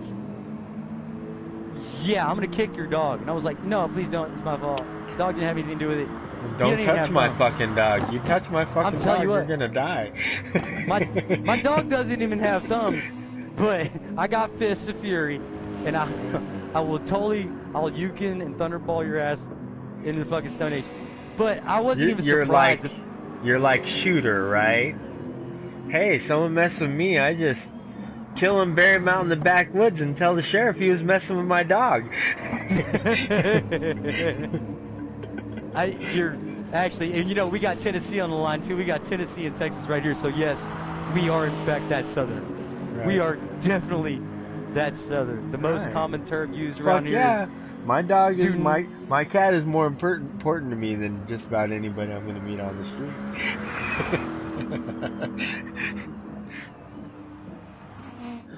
I got a cat. Alright. Are you talking to us or the dog? All right, dude. He's got the peanut butter out. He's going. Be careful with that peanut butter. Be good, big guy. Peace. No, straight up. I've got one dog, one cat. Right. Love them both. Love them both to death. They have no respect for me, and that's fine. I can live with that. Oh, my but it's only because. Good. Well, see, my cat once saw the pizza guy bring me pizza. Right. And in his head, I was the master of my domain because I gave him food. Right.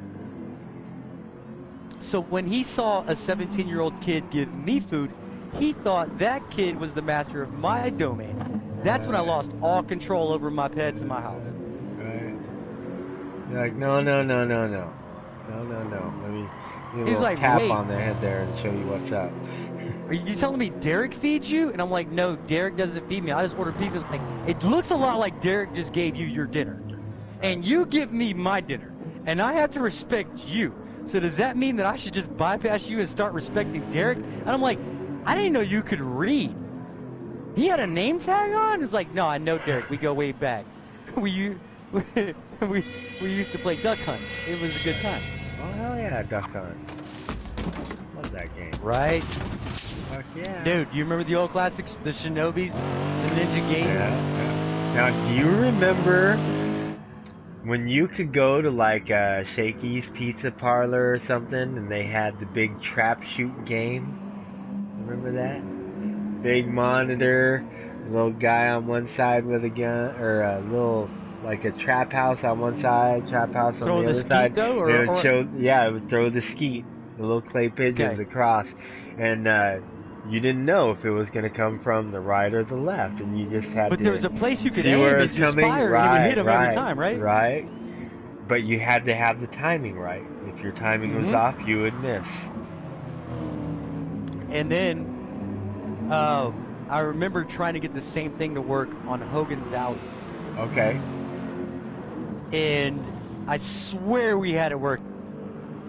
I swear I got that thing working. Right. Kung Fu, never had much luck. Dragon's Lair, no luck. 720 degrees, killed it. Dragon's Lair. Remember original Street Fighter with the two giant buttons? Heck yeah. Where your low, medium, and hard punch and kick were determined by how hard you hit that giant fucking button? Yeah. Oh, dude, that takes me back. And then there were always games like track and field. The buttons were just close enough that if you wanted to go really fast, all you had to do is take a pencil, stick it in your fingers right, and just hit one side. Bah! Yep. Of course. You were running. I had the power pad. So. Right. Do you remember the power pad? I remember the power pad. You could run on that thing and step on it with your feet, and it was. So all you had to do was like stay on like the balls of your feet. Right? And just, like, had wiggle your knees. It's like a little 4-inch circle or something, right? Dude, all you had to do is stay on the balls of your feet and just wiggle your knees, and you'd be traveling like 250,000 miles per hour hyperspace. If that is, in fact, a real number. And if it's not, then 2 Googleplex. I don't know.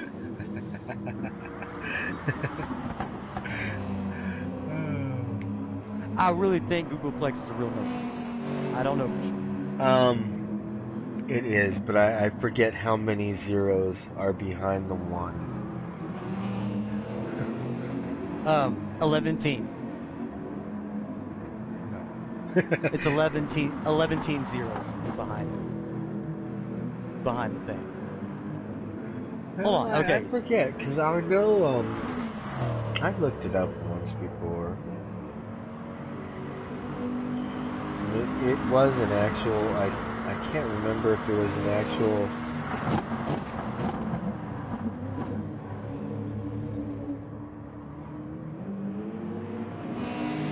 Give me 2 seconds. I don't know who's still hanging out in this broadcast. Whoever you are brave, and I'm your biggest fan. Trust me. Right now, you're brave, you're great, I'm your biggest fan. Throw something in the chat though, say what's up at your leisure. In the meantime, I'm gonna play a song, because we've been talking about guitars and shit, from the first band I started when I got here to Austin, Texas, 20-something years ago.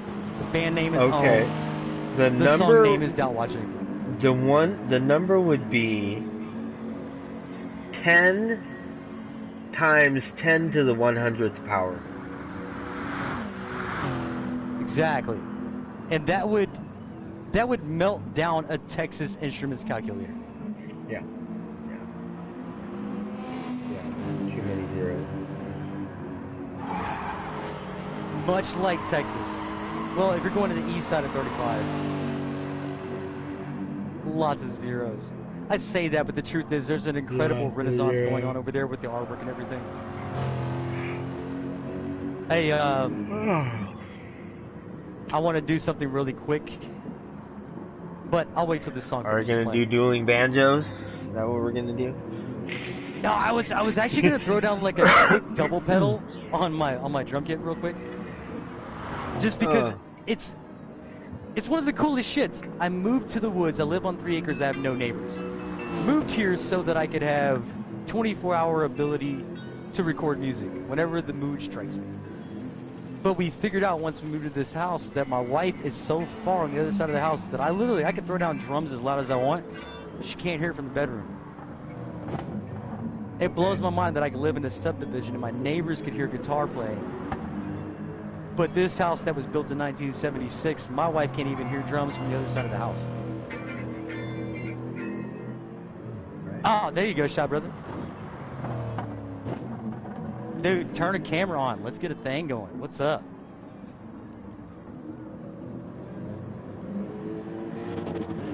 Give the cat a tambourine.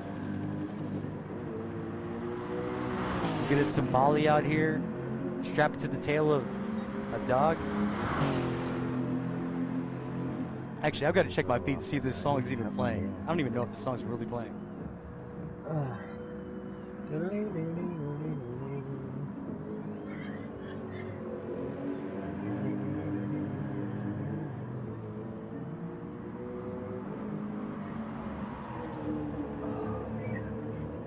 Oh shit. Badass. Slimet, thank you for the follow. Damn, man. Awesome. Appreciate you.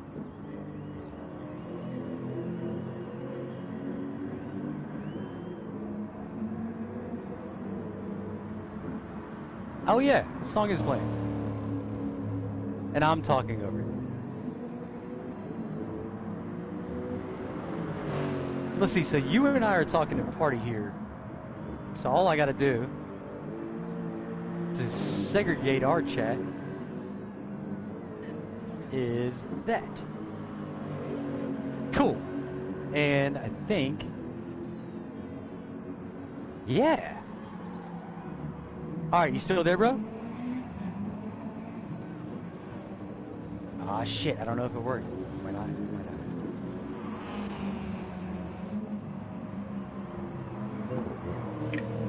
Why does everyone I love leave me? I didn't leave. I went into the kitchen. So my blanket's coming out from all the damn walls. So, dude, do you still have my broadcast up? I switched to mine real quick to make sure no one was typing in anything. I'm actually no one else on there anymore. Alright. Here's what I'll do. I'll open YouTube and I'll swap you out. So if you check out my broadcast for a minute so I can play you a song, I'll cover your broadcast with a view. I'm just playing a replay on mine from today's FIA.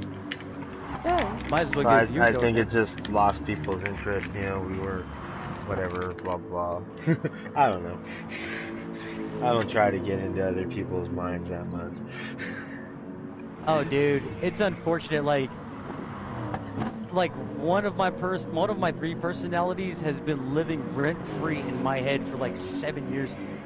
I can't evict the motherfucker, but he's always like, "You're not good enough," and I'm like, "Shut up again." Some more. Because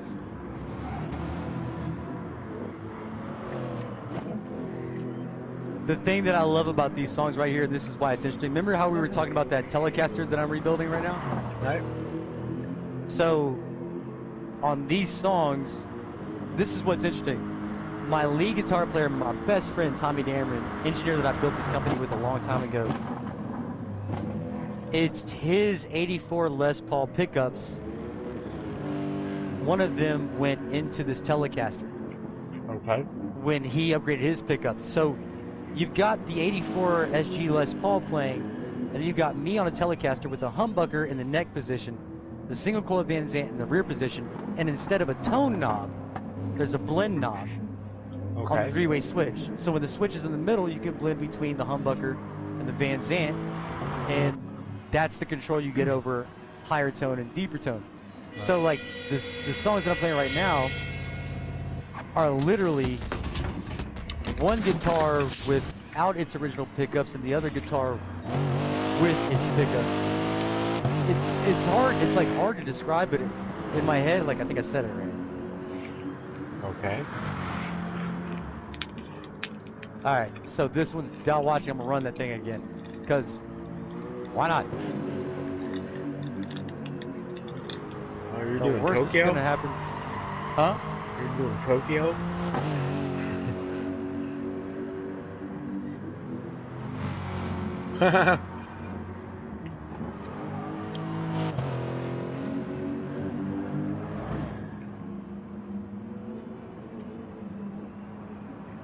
Yesterday, my buddies were running an open lobby for daily race A's race.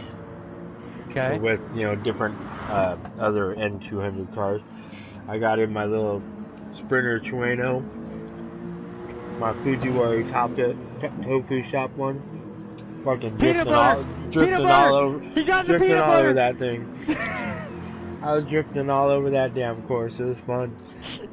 Doing donuts. Dude, do you get a lot of shit for drifting in races? Like, I don't drift in for fun in races. I don't drift in that? races. I don't drift in races. See, I don't drift in races either. Where's your tires out? understand- You're more. Right. Well, I understand the difference in like a power slide and a drift. Right. The difference in a Scandinavian flick and a flea flick. Like, these are not drifting techniques. And it's like, dude, you're gonna go faster if you're not drifting in these turns. Yeah. I'm like, well, yes, but there are some turns where it is faster You can slip to a get little the bit, ass yeah. end out Yeah. first. Yeah. Got a straight line and shoot out. Right. You're pointing the car in the right direction faster, so you get 100% of the throttle out quicker, and you leave before anybody else does. It's not drifting, because the way I consider drifting is an example of racing prowess, driving prowess, but entertainment and showmanship. It's a combination of all those. And once you get into tandem drifting, that's just even more like driving prowess and control of a vehicle, but it's even more showmanship. Whereas if you're in a race on a track that has, let's say, 15 turns. Right.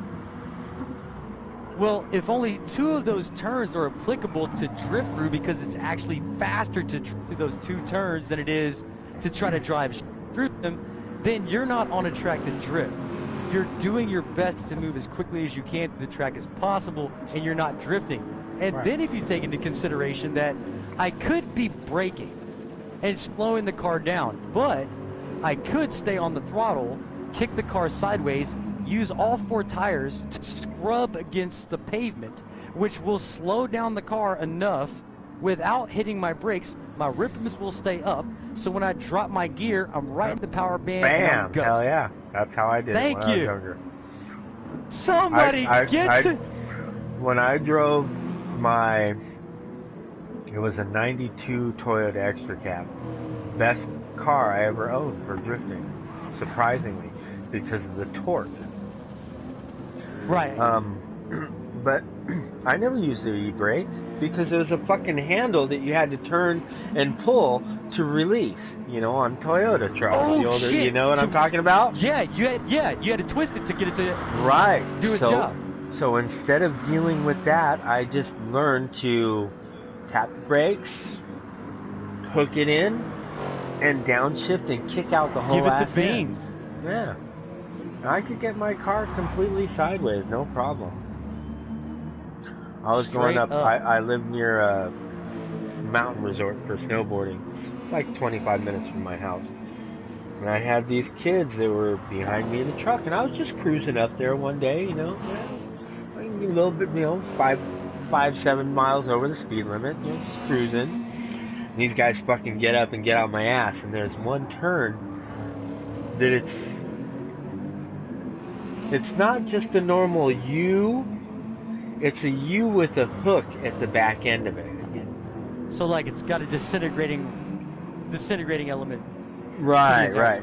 Well, at the last end, it gets sharper. The turn gets sharper. Yeah, it disintegrates. Like you're going Right. back towards where you started instead of continuing your circle.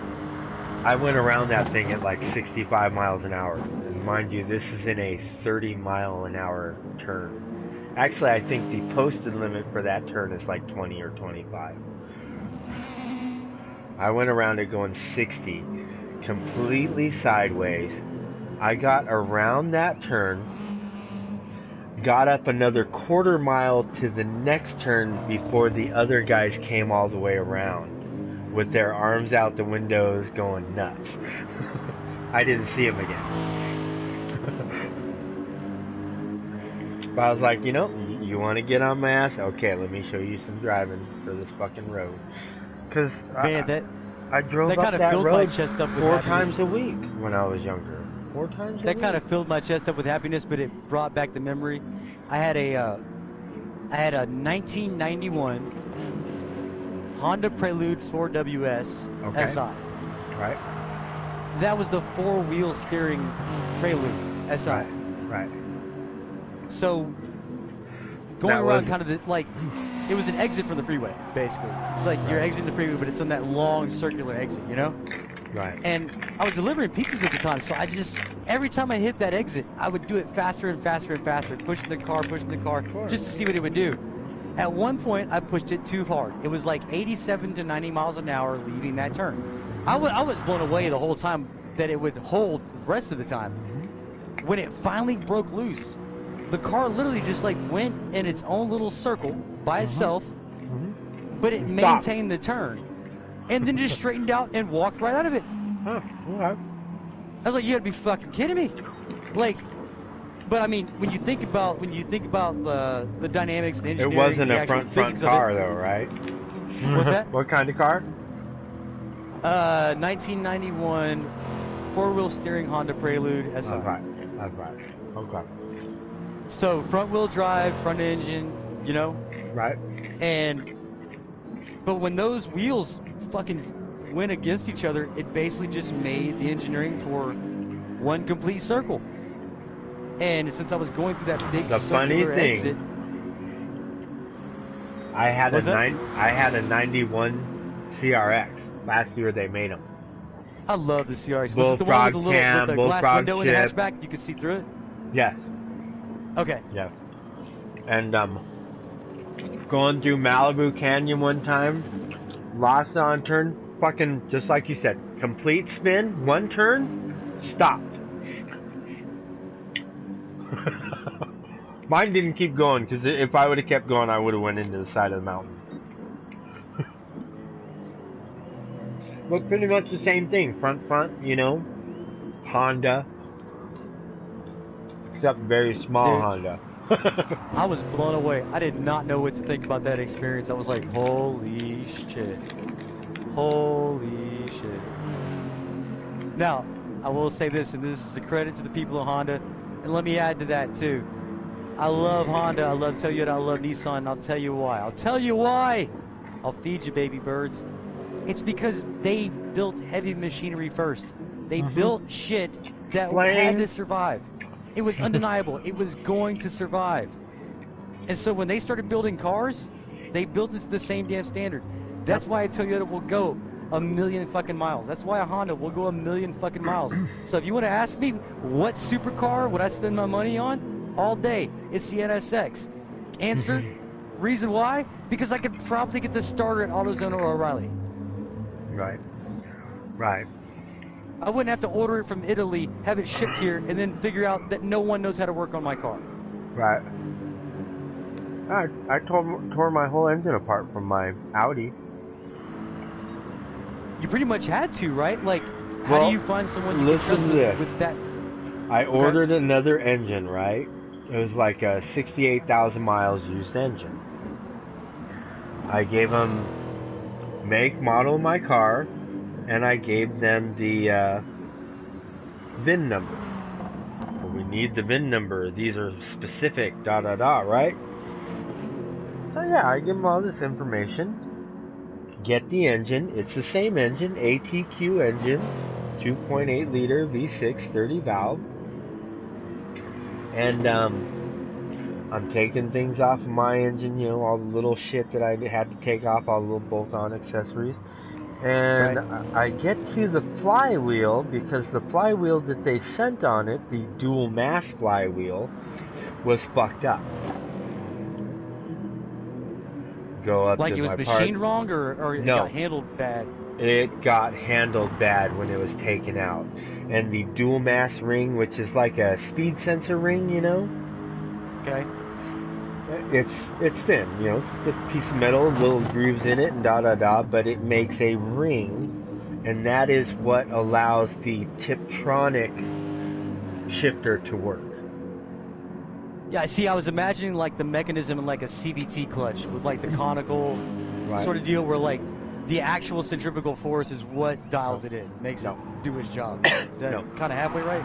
No, not with this. Okay, fair enough.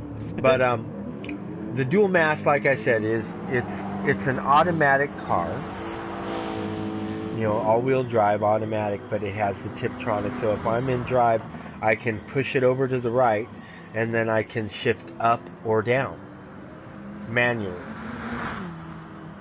And that dual mass ring on the flywheel is what reads for those changes. So that ring was fucked up. It was bent and misshaped. I could not use it. I get my flywheel off of my engine. What the fuck? Why isn't it going on the back of the crank? Well, this crank has a smaller piece to it.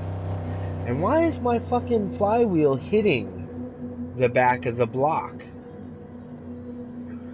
Start checking things out, and my crank, the back piece that connects to the flywheel, sticks out about a ½ inch or so on my original engine. And on the new one, it only stuck out like a couple millimeters. So I had to tear that engine down all the way to the fucking oil squirters. That's all that was left in the engine.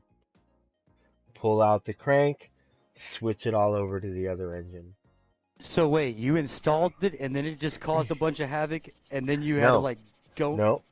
I Okay. was in the process of changing parts over from my old engine because some things were different. So I took those Gotcha. old parts, and you have to change the water pump and timing belt, et cetera, those things. So I had already had those things on, and when I got to the flywheel, because I had to disconnect it from the transmission, that's why I was like, fuck, it's wrong. So So are the you whole, limited on your options to go to like a lighter flywheel or a drill flywheel or anything like that? another Is that something you can flywheel, still do? that dual mass flywheel is like $900. It's the part you want, basically. It's the part that I needed. Well, but Okay. the reason for the whole thing was I had three valves that broke off inside the block, inside the head. So there's like one that flipped over and was stuck in the Oh, top of the damn. piston. One just broke off and got lodged into the head. So those heads were basically useless. And then you got an oil pan full of nonsense. Right. Shit. So I had to take everything apart. But the one nice thing is, I know every fucking part on that engine now. Yeah. Every fucking part. And everything that I took off, mind you that I took it all the way down to the block, which means everything came off, everything has been cleaned. So it's going back together as much like a new engine as I could make it. Because everything's clean. Everything. Well, you're in there. Just like I do. If you're already going to have to be in there, take advantage of the time. Get everything done you can get done while you're there. Like, right? Don't come to the conclusion a week later that I wished I would have done this. No, just fucking do it now. It's the time. You're probably one of those cats just like me. Like, if a part fails on my car, you're fucking taking it apart and figuring out if you can fix it, right? Because or it's if already you broken. have to go buy another one. It's already broken. You're gonna throw it away you're anyway. Not gonna you might as make well it see work. if you can fix it. Take it apart and see what made it work. But at the same time, if I can't fix it and put it back in there,